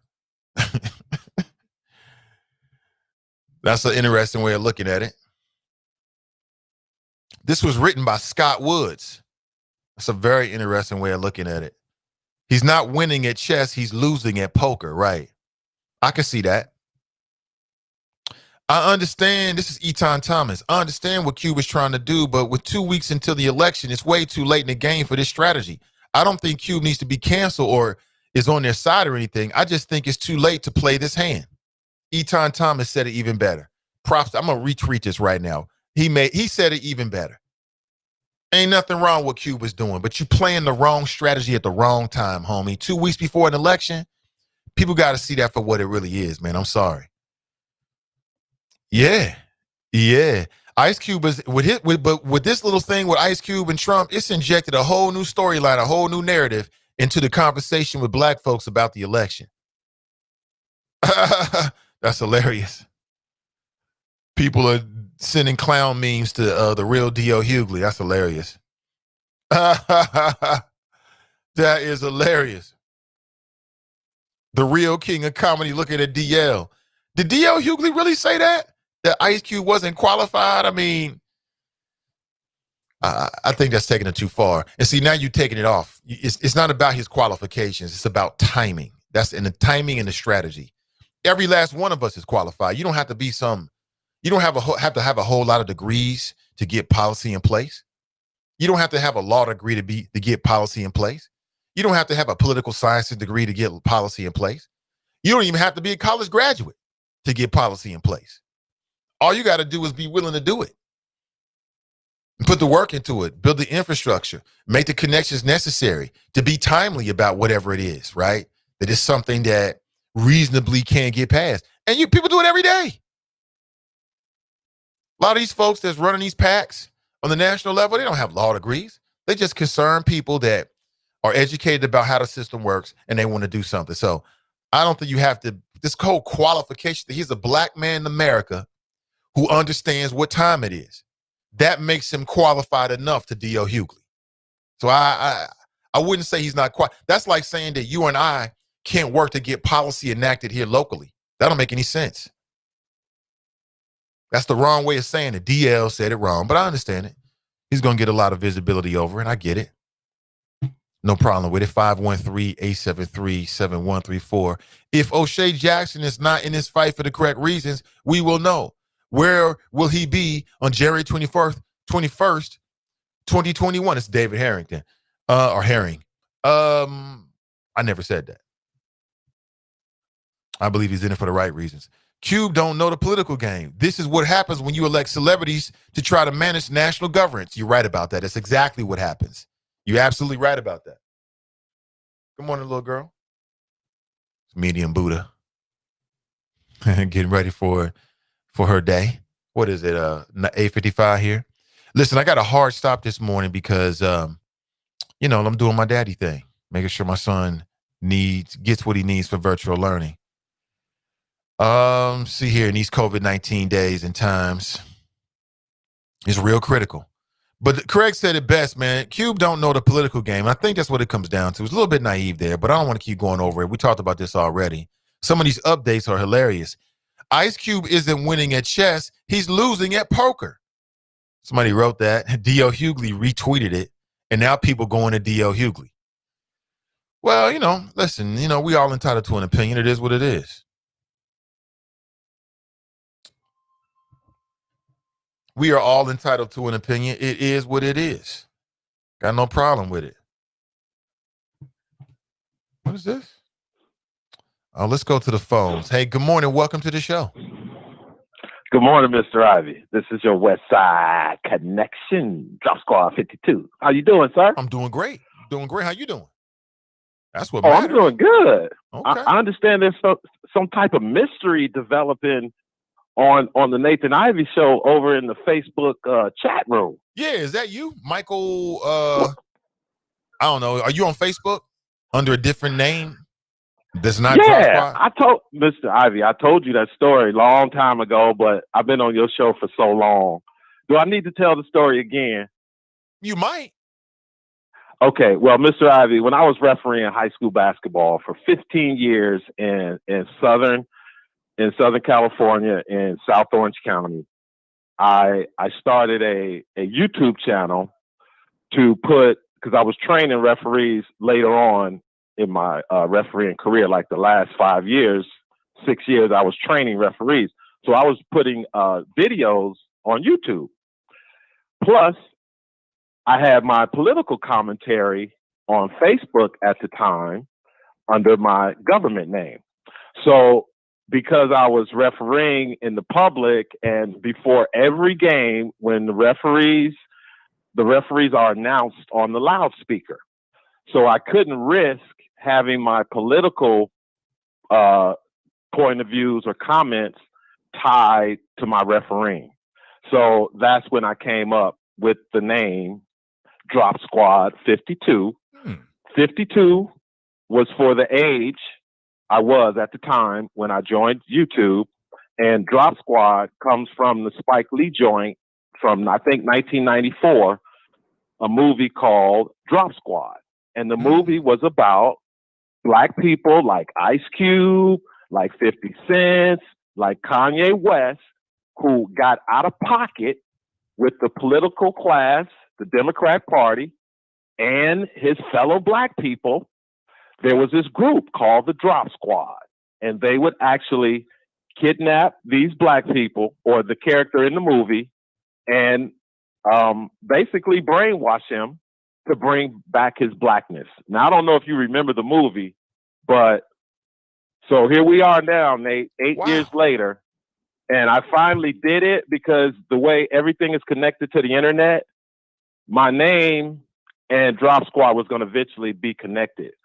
But since I'm retired now, I don't have to worry about getting voxed and people hunting me down on Twitter for political speech. So that's the story, Mr. Ivey. Now everybody knows. So you did tell us that story before, and I'm glad you just reiterated it for people that are listening this morning. That's fascinating, huh? I put the image of the of that movie you talked about. I do remember that movie, right? I don't think I've ever seen it though before. Maybe I did. I don't remember it. Drop Squad 52. Nate, it is apropos for what's going on right now. I agree with in the Black community. I agree with you. As far as me calling it the Black Divide, and you know how I do it, Mr. I think I have about 10 hashtags that if you go to Google search, or if you go on Twitter and you type in my hashtag, which mainly the Nathan Ivey Show. Because you remember back in the day, Mr. Ivey, I was hitting hard pushing your show. I was dropping memes and videos. And one time I actually had Nathan Ivey, hashtag Nathan Ivey Show, trending. It trended for about a half hour. But that's what I'm doing now, Mr. Ivey, because I'm waiting for 2021 to decide what I want to do as far as having a voice on the internet. And it's not about making money or monetizing or anything, because I don't really have to. I just want to, just have a hobby, so to speak. So I'm still working on trying to, be the best I can be when it comes to political commentary on the internet. And you already know, Mr. Ivey, I am a captivating figure because I've been at this for a long time, and it started at the post office break room. So I know how to push buttons. I know how to trigger folks, and you and the people in the chop shop have been a witness and sometimes the victim of it. So that's it. I just wanted to call and clear it up, because I was going so hard on Facebook, Mr. Ivey, during the Obama administration. I mean, family members, co-workers. I mean, I was catching hell. So I just pretty much stopped messing around on Facebook right around the same time when I found the raconteur himself, Mr. Nathan Ivey, under Black conservatives on Spreaker. So that's the story, Mr. Ivey, and I'm sticking to it. Now, do you still have time? Because I know you're at the top of the hour. I do have time. I know you might have a hard break. What's on your mind? Today, Mr. Ivey, the Democrat Party, or as I like to call them, the desperate Democrat parties, will unleash their secret weapon. They will pull him out of storage. And you know who that is. The first Black president, Barack Hussein Obama. We will find out, Mr. Ivey, if he still has the magic. So from what I read, he's going to have these drive-in type rallies that the Biden-Harris campaign have been trying to perfect over these last few weeks. So everybody's looking forward. He dropped a little video yesterday on Twitter. I'm pretty sure you saw it. And everybody's looking forward to see if Barack Obama can push the Ice Cube and 50 Cent story to the side. Because this story is going on 10 days now, Mr. Ivey. Yeah. The Ice Cube story. And then 50 Cent jumped in the fray by just flat out endorsing Trump, which Ice Cube did not do. And it's interesting that the Democrat Party decided that they needed to bring out the Magic Negro. So if Magic Negro 1 does not work, they always have Magic Negro 2, Kamala, I'm Black, y'all, Harris, to try to persuade the young Black voters to vote for her and Sleepy Joe Biden. So that's all I got, Mr. Ivey. I ain't gonna take up. I'm looking at your face on YouTube, and Mr. Ivey, you are perfecting this visual of you being on TV. Because man, your facial expressions with some of your callers are just hilarious. So anyway, if you got any questions, I'll listen. If not, I'll just hang up and continue on with my day as Michael Hoover, AKA Drop Squad 52. But that's the only AKA I'm going to have.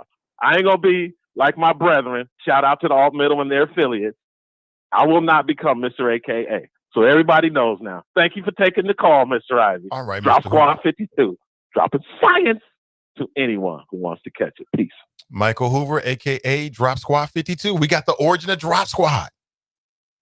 If this episode of the Nathan Ivey Show morning show was a comic book, this would be a collector's edition because we got the origin of one of the more outspoken voices here. We got the origin. This is the origin. This is a classic show now because we got the origin of Drop. Michael Hoover. All right, cool. With that, I could tell just by the cadence and what you were typing, man. I mean, come on, bro. That's hilarious. That's hilarious. Who is Drop? I should go back and put the origin of Drop. It'll make it a classic episode. Daniel Kerman deserves that heat. Yes, he does. I was in line at the BNB in Norwood yesterday, and I took a super unscientific poll and found that out of the 7 said that they weren't registered to vote when asked by BNB employees. Really? I mean, I'm not surprised by that. It depends. You know, there's a lot of folks that they don't rock with that system. They ain't rocking with it ever. If Daniel Cameron did the right thing, he should not be worried. Exactly. Wow, not registered? What about how they are going to fill out the actual ballot? Brent writes, Ice Cube should have went to that meeting with Jared Kushner with all them smart brothers that helped him develop the CWBA. Okay. David writes, 7 selfish ass people. I guess their family didn't teach them the importance of voting and who died for the right. Hashtag no excuses, just results. Is that right? No excuses, just results. Cube writes, don't know the Cube don't. I think I read it already. Yeah. David writes, I have to go. I can't listen to this jerk. What? Just another opinion. Rachel writes, thank God I got a 9 a.m. meeting now. See, y'all wrong. From the movie Bamboozle. The movie Drop Squad was talking about, like, it's about people like Drip who sell out their people. Y'all, see, y'all wrong. Y'all getting wrong here. Y'all wrong. Y'all wrong. It's all good. Everything's in there. It's all good. It's the wifey. Making sure I'm looking right. This morning. Yeah, this D.L. Hughley story, man. I mean, this Ice Cube story, I mean, my thing is, at this point, we've said what we got to say. It is what it is. It's out there. It's all about moving forward now and helping him with his agenda to make sure it's something that's, you know, super right for the people. You know, other than that, it's like, you know, it just kind of feels like we kind of piling on with that story. You know what I'm saying? It's like, to me, it's already the next story because nothing's going to happen. No policies are going to be put in place. Nothing's going to happen. So let's just move on. Let's talk about things that are particular to Cincinnati and Ohio. First, I want to talk about the coronavirus. Mike DeWine said that Ohio has seen the highest number of hospitalizations since the pandemic began. He said this just yesterday. Hospitalizations in Ohio have risen to record-breaking levels. And the highest number of hospitalizations since the pandemic began in Ohio have occurred and are happening right now within the last 24 hours.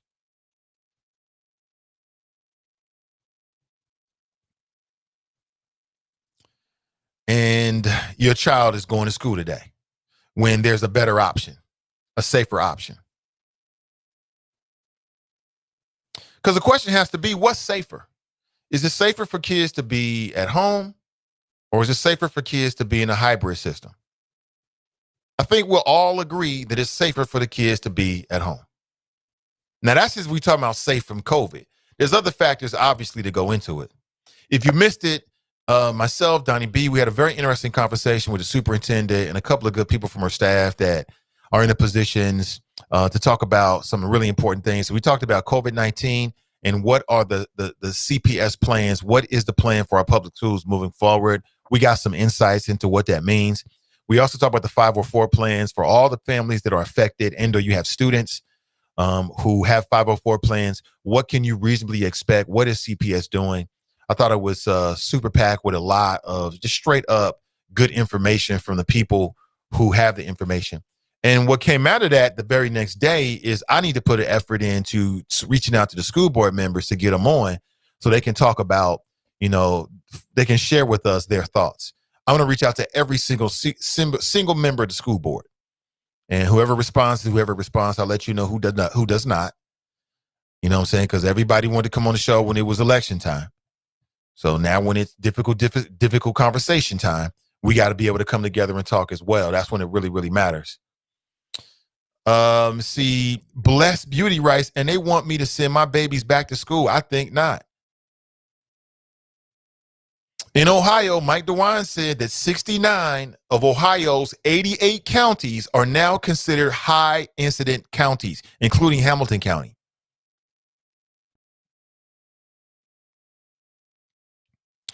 They're now recommending that Ohioans limit friend and family get-togethers to prevent situations where the virus can rapidly spread and get out of control. So that means that if you were doing like a little gathering and you was in the outdoors, the governor is recommending you not do that right now. Do we have the willpower to get this done? We'll find out together.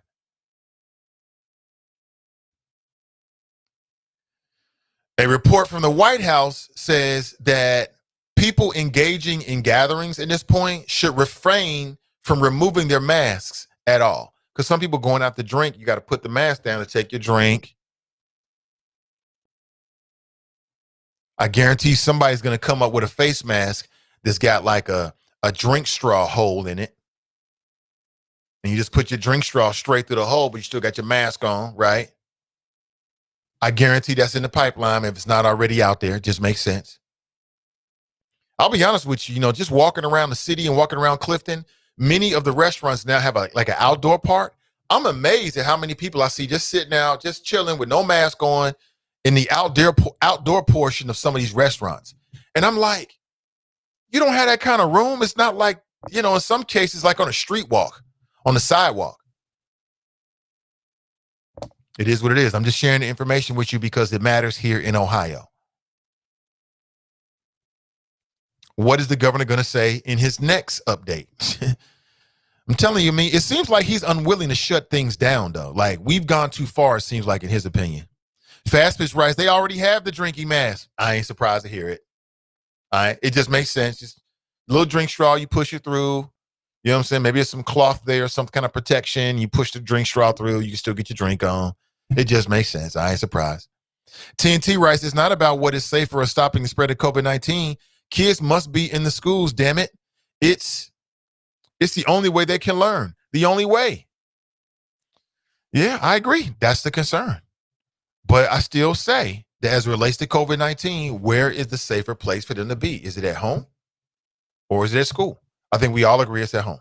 So we start right there. So we all agree that it's better and safer for the kids to stay home when it comes to COVID-19. Then everything else is a factor that might take us away from what we already know. The baseline is it's safer to be at home. Then the other factors can be, kids on plans and all the services and the learning environment. I agree with you. The wife and I were talking about it last night. And the reality is this is not going to be perfect. It's not going to be comfortable.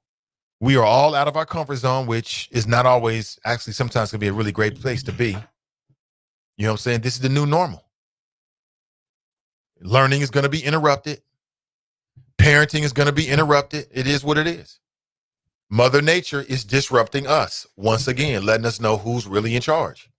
That's what it is.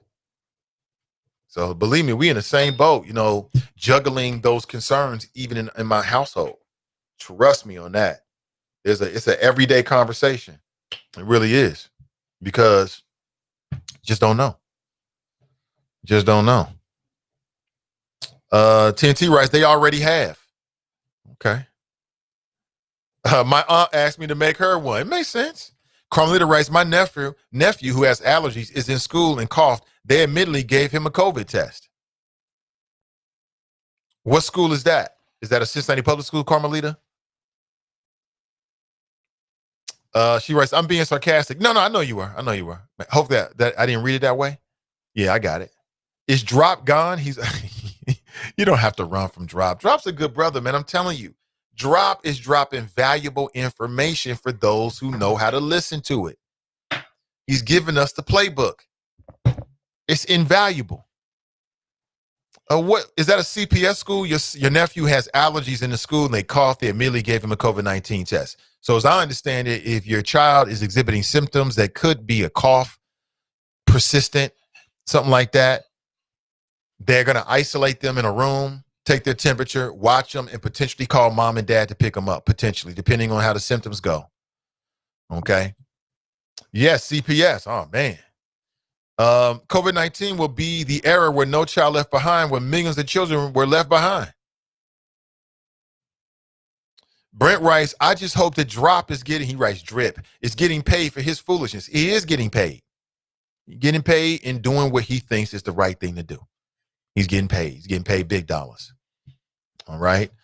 So I gave you the information about the governor. And if you're not following Governor Mike DeWine on Facebook or Twitter and following along, you should.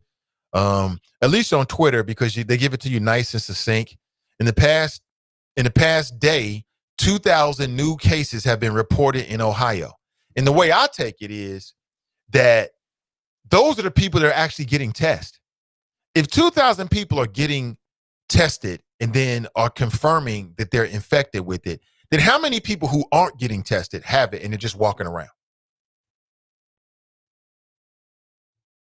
Just think about that, family. It's real out here. Just think about that. How many people, if 2,000 people, man, it's probably 10,000 people at least.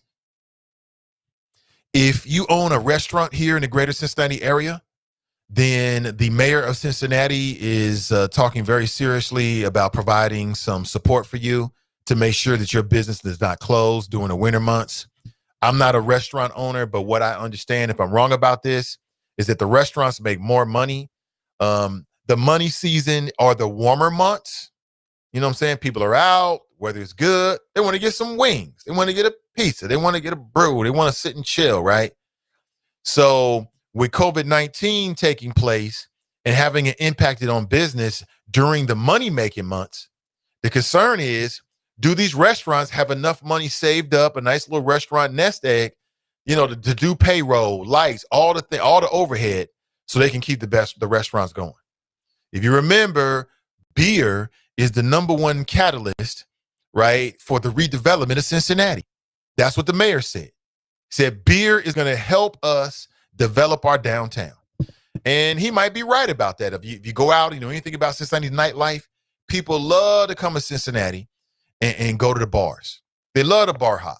Cincinnatians love to bar hop. They love to eat the chicken fingers and the fritters, or whatever the hell they're eating, and drink some new wine or beer, whatever. Cincinnati has a lot of new beers, and that's bringing back the flavor of downtown Cincinnati and revitalizing or helping with the revitalization and redevelopment of a lot of neighborhoods. So the mayor created a program called Taste of Cincinnati all winter long. And it's focused on helping businesses survive the winter months. The city is allocating $4 million in Federal CARES Act funding for this program. And brick and mortar bars and restaurants can apply for money starting on Tuesday.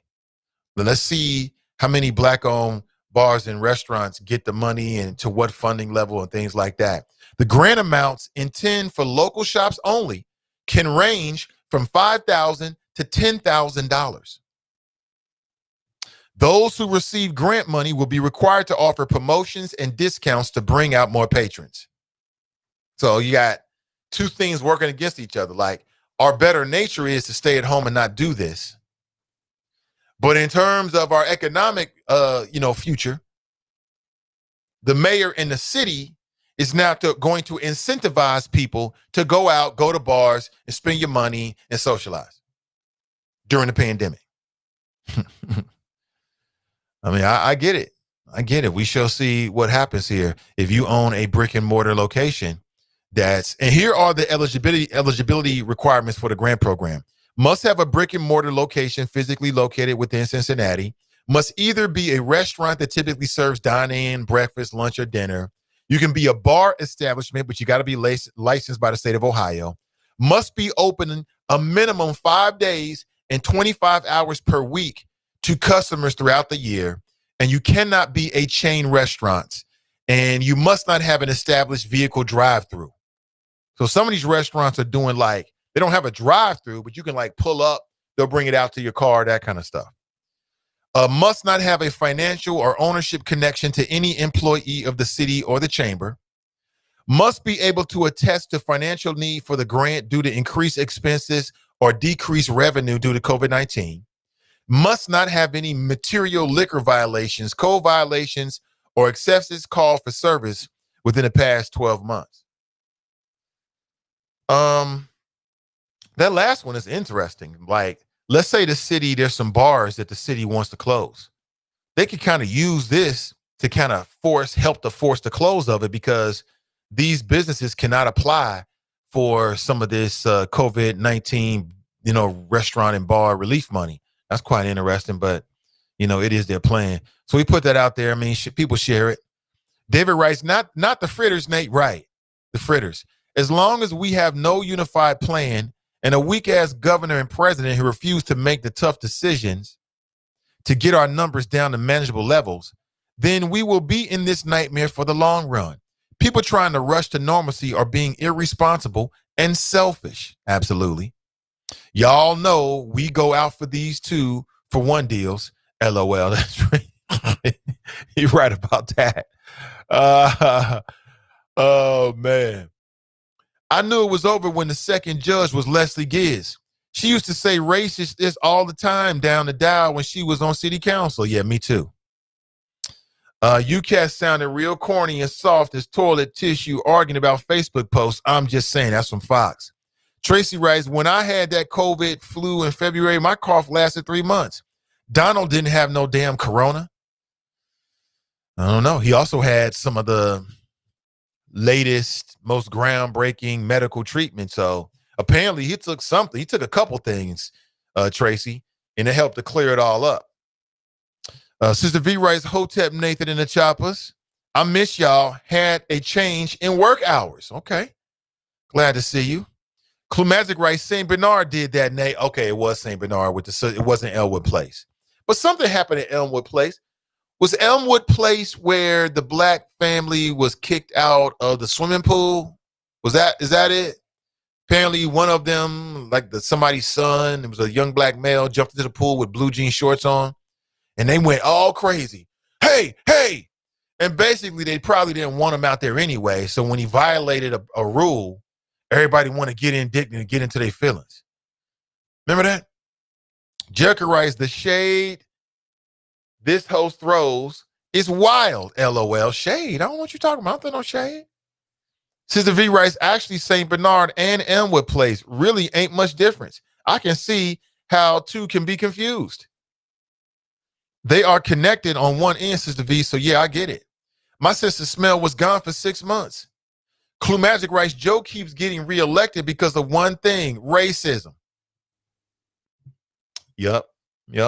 Racism, low information voters, and a lack of a organized plan to elect another prosecutor.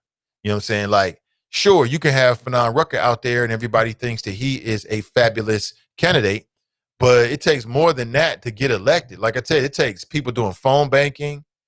It's not too late to phone bank for your favorite candidate. It takes people doing canvassing. It's not too late to canvass for your favorite candidate. It's not too late to do these things. Not too late to donate. It's not too late. It's not too late. It's not over till it's over. It's not over till it's over, family. Simple as that. It's not over till it's over. CG Dub writes, good morning, Choppers. Karen, Darren, and Darren. Hilarious. Bunky writes, Nate, play the video. I did. I told you, Nate, Cube didn't write the CWBA. I never claimed that he did write it. He said that he didn't write it. He said it was other people. My issue was never with who wrote the damn thing. My issue was the timing of it. He allowed himself to be played. Please like and share today's show. Your shares mean everything. So again, if you missed it, you know, CDM is working with Shanghai Imaging, and we are looking for the next great female podcast host, in particular to be the host of a female host to be the new for a new relationship / we'll say dating / relationship podcast show. Okay. If you know someone who might fit the description I'm about to give you, please let them know. They can hit me with a direct message. Okay. Essentially, we're looking for an entertaining. They got to have be able to hold their own opinions. Someone who's got some experience in dating as well to be the host of a brand new podcast. All right. It's real simple. All we're asking you to do is to, when you see this, to go to CDM or wherever this is posted and leave a message telling us who you are and why you think and telling us about your interest.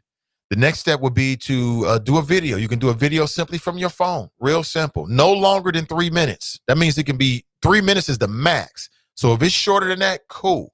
Just describing yourself, why you think you'd be perfect for to be the host of a relationship podcast, and then tell us an interesting dating story. Something either happened to you or you saw that happen would be great. No more than 3 minutes. Okay. And then direct message that to CDM's page. We're going to look at them and then post them on the page and then allow you, the audience, to decide, or at least, you know, you have a hand in deciding who the next host of this podcast may be. Looking forward to that. All right. You can go to our Facebook page right now and check it out for yourself. It's up right now. Please share it. Bunky writes, y'all hating on Cube and talking about what he said out of context, but when a white talks to whole Biden, it's okay. WAP, whack ass people. I'm not sure. Okay, Bunky. Cardi can talk to the bigot though. Yeah, I mean, talking to somebody is not an issue. That was never the issue. Black people love some celebrity. The Minister of Information writes, what's up, Nate? Good morning to you. Eric LaSalle was a sellout in Drop Sky. Good movie. I do remember that. Maybe I did see it. Drop, you can be the Black Rush Limbaugh. Right, because Rush won't be here much longer. Fox writes, Michael Hoover equals Jesse Lee Peterson. Hoover Smollett. CG Dub, that's his new name. We got Black Russia and Black Rush. Okay. Black Rush. That's hilarious. Well, Michael, in all honesty, you gave us one clue. Your writing style. Gave it away, right? His writing style did give it away. Did Kamala, hashtag I'm Black Y'all Harris, sell out her people when she married a white man, a descendant of slave owners? You know, some black people will say, yeah, she did. Depends on who you're talking to. Some black people say, no, she didn't. It depends on who you are. If you watch Lovecraft Country, the real Ice Cube, 50% and more, they aren't the real people, LOL. It's really someone from the GOP, LOL. Again, I haven't watched any of it, but now that the series is over, now I can binge watch all of it, and that's more of my style. I might check it out. I'm inside the chop shop this morning. Yo, B, Lovecraft Country is deep. I got to go back and watch all 10 episodes again. I want to see if my kid can stay off all year. He is doing better at home than in school. I've noticed the same thing. Little Buddha seems sharper. She actually told us over dinner the other day that she feels like virtual learning allows her to focus more. She don't have the social distractions. She don't have to deal with teachers. All she got to do is from her bedroom, turn on her camera and not turn her camera. You know, some teachers are different. Some teachers are like, look, it's mandatory for you to have your camera on. And some teachers are like, as long as you answer questions and I know you're there, that's good. I mean, I don't know. Great Black series. Why not the same support of that medieval series with 5 black people and more dragons than them? LOL, I really don't know. Game of Thrones? Things you're talking about? I love to see my black sci-fi horror. When was the last time you seen a series like this? Peele is doing his thing over the past 5 years. So wait. So Peele is a part of this? He's the producer of this? I didn't know that. Jericho writes, so you guys know that I work in a hospital. One of my teammates tested positive for COVID about 2 weeks ago. She has returned to work, but was not required to test negative before doing so. Apparently, the CDC is saying that people are not contagious after 10 to 14 days. Yeah, okay, but what's the problem with getting a test, Jericho? It's painless. Appreciate the insight. Someone writes, support black business. Davis Cookies is now open in beautiful Bond Hill. Yes. Now, I don't eat cookies anymore, but I'll go out and get some cookies and give them to the family. Yeah, and get me some Davis Cookies. Absolutely. I support her 100%.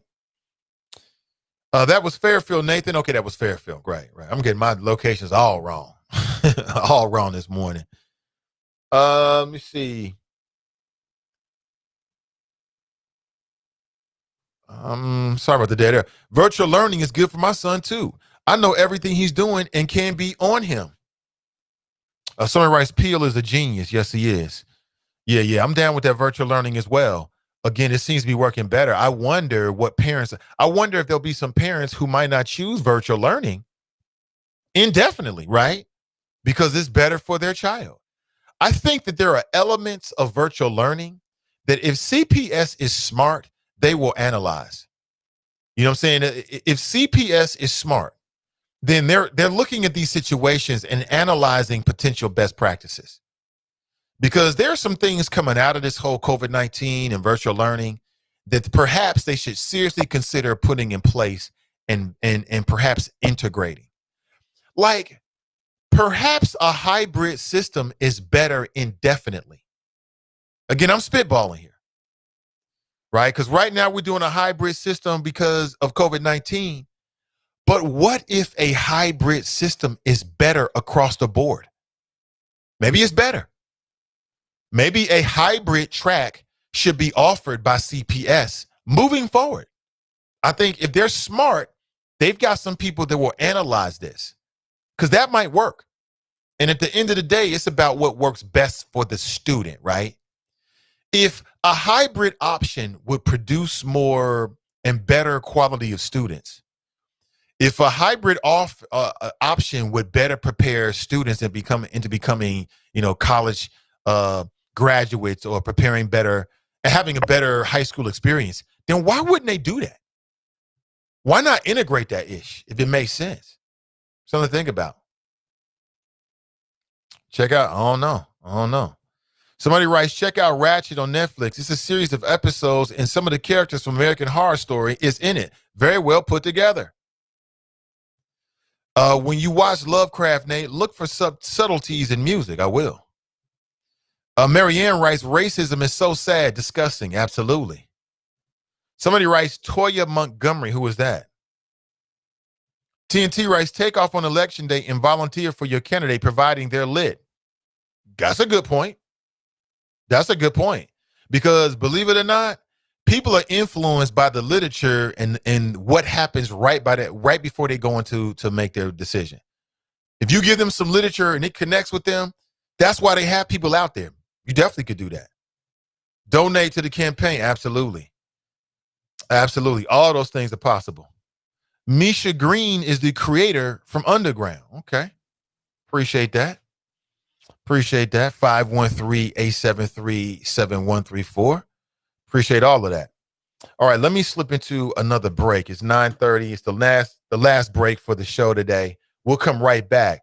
Please take a second to like and share today's show. If you missed it, I'll play this video again that prompted today's primary, at least the conversation that we started as we opened the show.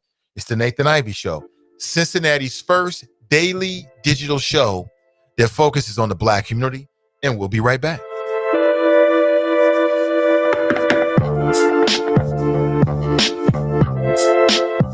Jill Schiller has been missing in action, and now we know why. Did you know that Jill Schiller, candidate for Hamilton County Treasurer, got away with a dangerous offense? Her friends and connections at Cincinnati City Hall turned their heads when she was racing through a Cincinnati public school zone doing 52 in a 20-mile-an-hour zone. She could have killed a child. As a mother of 3, that's concerning. 25,000 children are injured each year because of speeding in a school zone. 100 children are killed in school zones each year by people like Schiller. Schiller should have served 5 days in jail as the law states, but being privileged kept her out while you, the public, would have gone to jail. Her friends and connections at City Hall only fined her $60, and they quickly destroyed the evidence the next day. We cannot trust Schiller with our school children. Should we trust her to protect and safeguard our tax dollars? Vote for Charlie Winburn for Hamilton County Treasurer. We can trust him to safeguard our tax dollars and our children. Paid for by friends of Charlie Winburn. With the Bloomberg Black Business Report, I'm Donna Wilson. The cost of racism is high. Dana Peterson, who was a Citibank global economist, found that racial wealth gap between blacks and whites takes a huge bite out of the economy. Bloomberg Business Week reports after over a 10-year study, Peterson found by closing racial gaps, it would have generated an additional $16 trillion in economic output since 2000. Google is investing $2.3 million to Black-owned tech companies in Atlanta.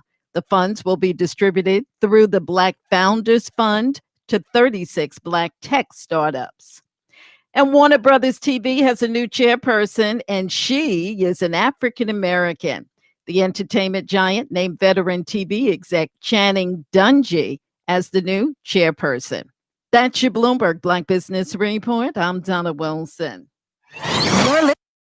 The Nathan Ivey Show is supported by listeners.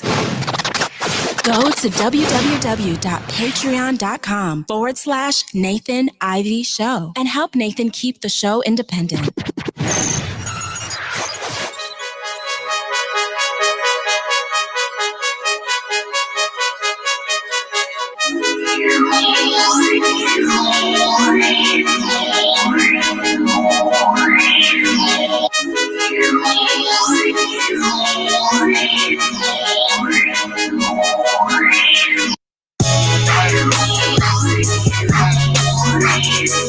Do one thing every day that scares you, family. Do one thing every day that scares you. I translate that to mean step outside your comfort zone as much as possible. Good morning to you. Welcome back, Nathan Ivey. Of course, today's show is powered by Sandit Digital Media.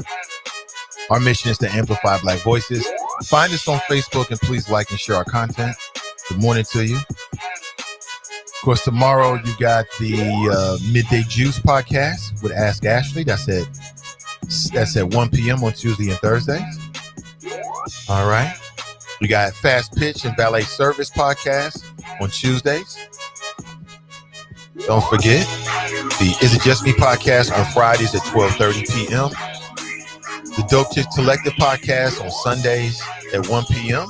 Of course, you got the Nathan Ivey Show with the main current Monday through Friday, weekdays, giving you a platform to talk about issues that relate to us and beyond.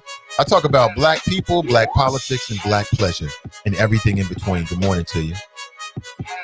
And that's just the tip of the iceberg. I'm working on many other podcasts, including a brand new relationship podcast. We are looking for a female host. This is a partnership between Shanghai Imaging and Sin Digital Media. We are looking for the next great relationship podcast host. I think this could be a really interesting and amazing opportunity to be a part of a brand new type of podcast. We're looking for an opinionated female.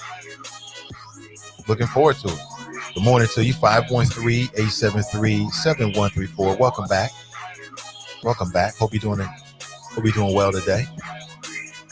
Yeah, good morning. Tiffany writes, that was crazy. Yeah, some of that Bloomberg Urban Report news is quite interesting from like a Black business perspective. It's amazing what's happening right now. There's a revolution going on right now. You're hearing all kinds of stuff as it relates to, Black people in particular, whether it be in media, whether it be in politics. There's a lot to talk about. There's a lot of movement right now. But what we'll be talking about 5 years from now? I mean, what is the impact of all of this? King Kobla writes, Tracy writes, Nathan, you should do a relationship pod with the wifey. You know what? We've talked about that. We have talked about that. I like the idea.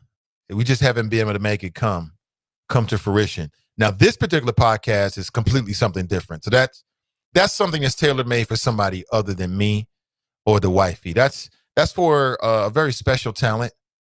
Looking at for a female, they can hold it down and be the host of a new relationship podcast. That's something different. But we've talked about that, Tracy. We could.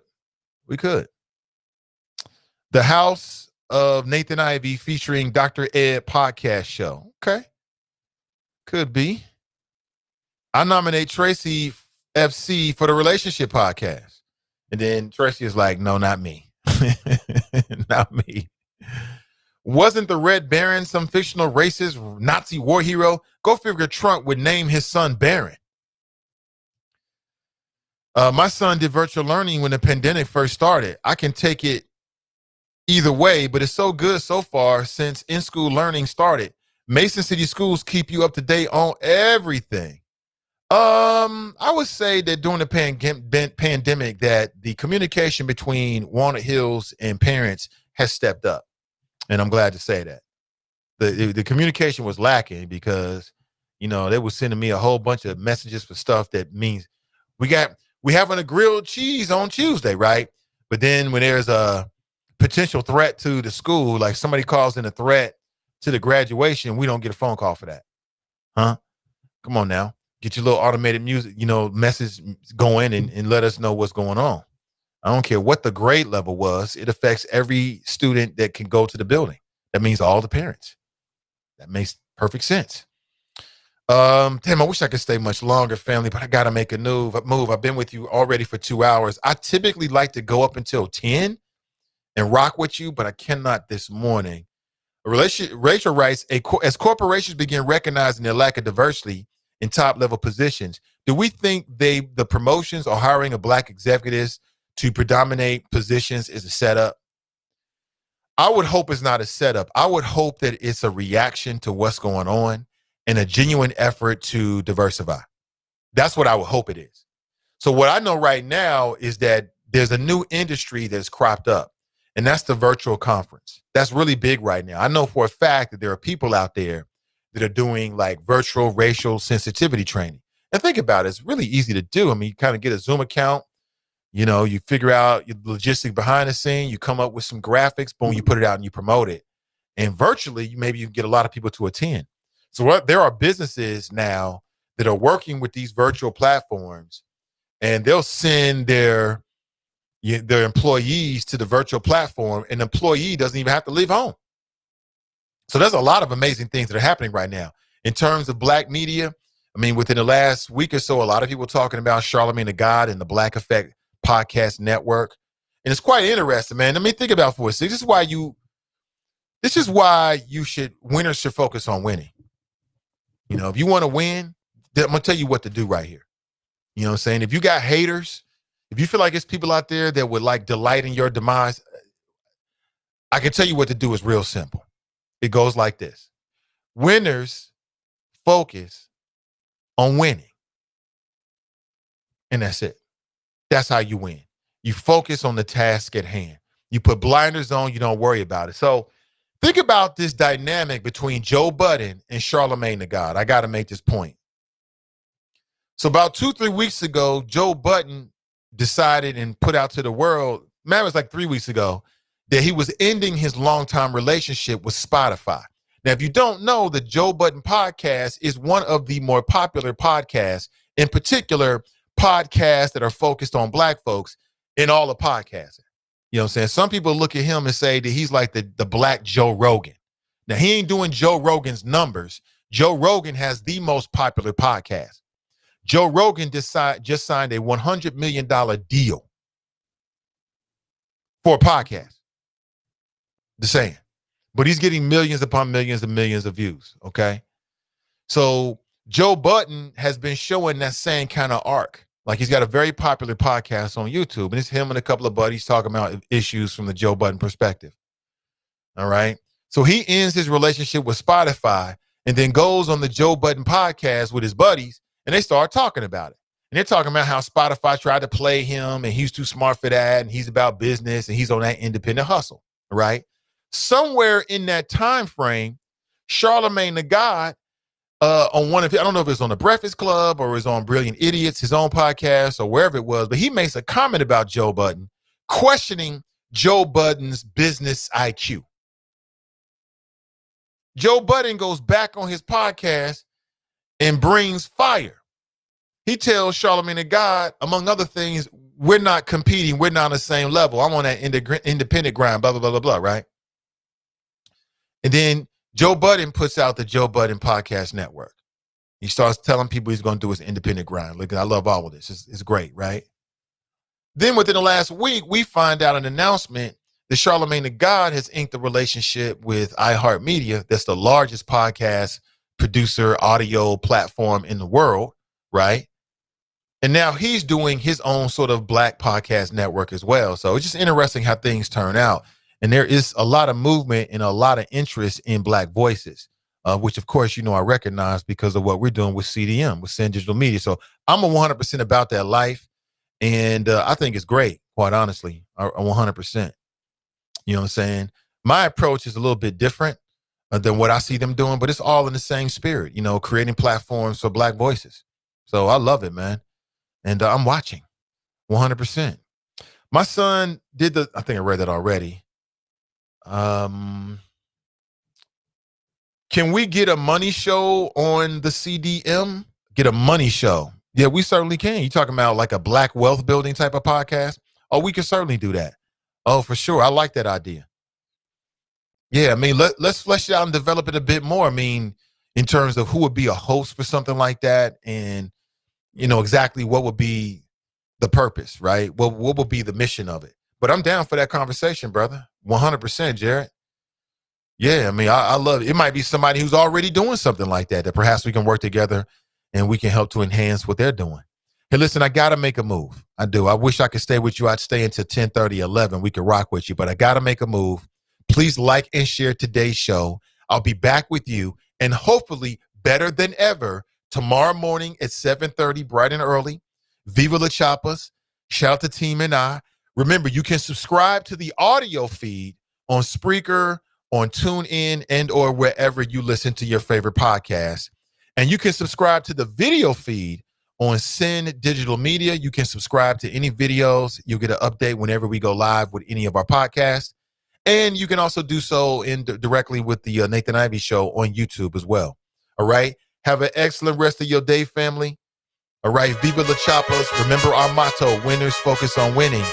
Losers focus on winners. Put blinders on. Run your race, right? Top speed through the finish line. And I'll see you on the other side. I'm Nathan Ivey, and I'm out.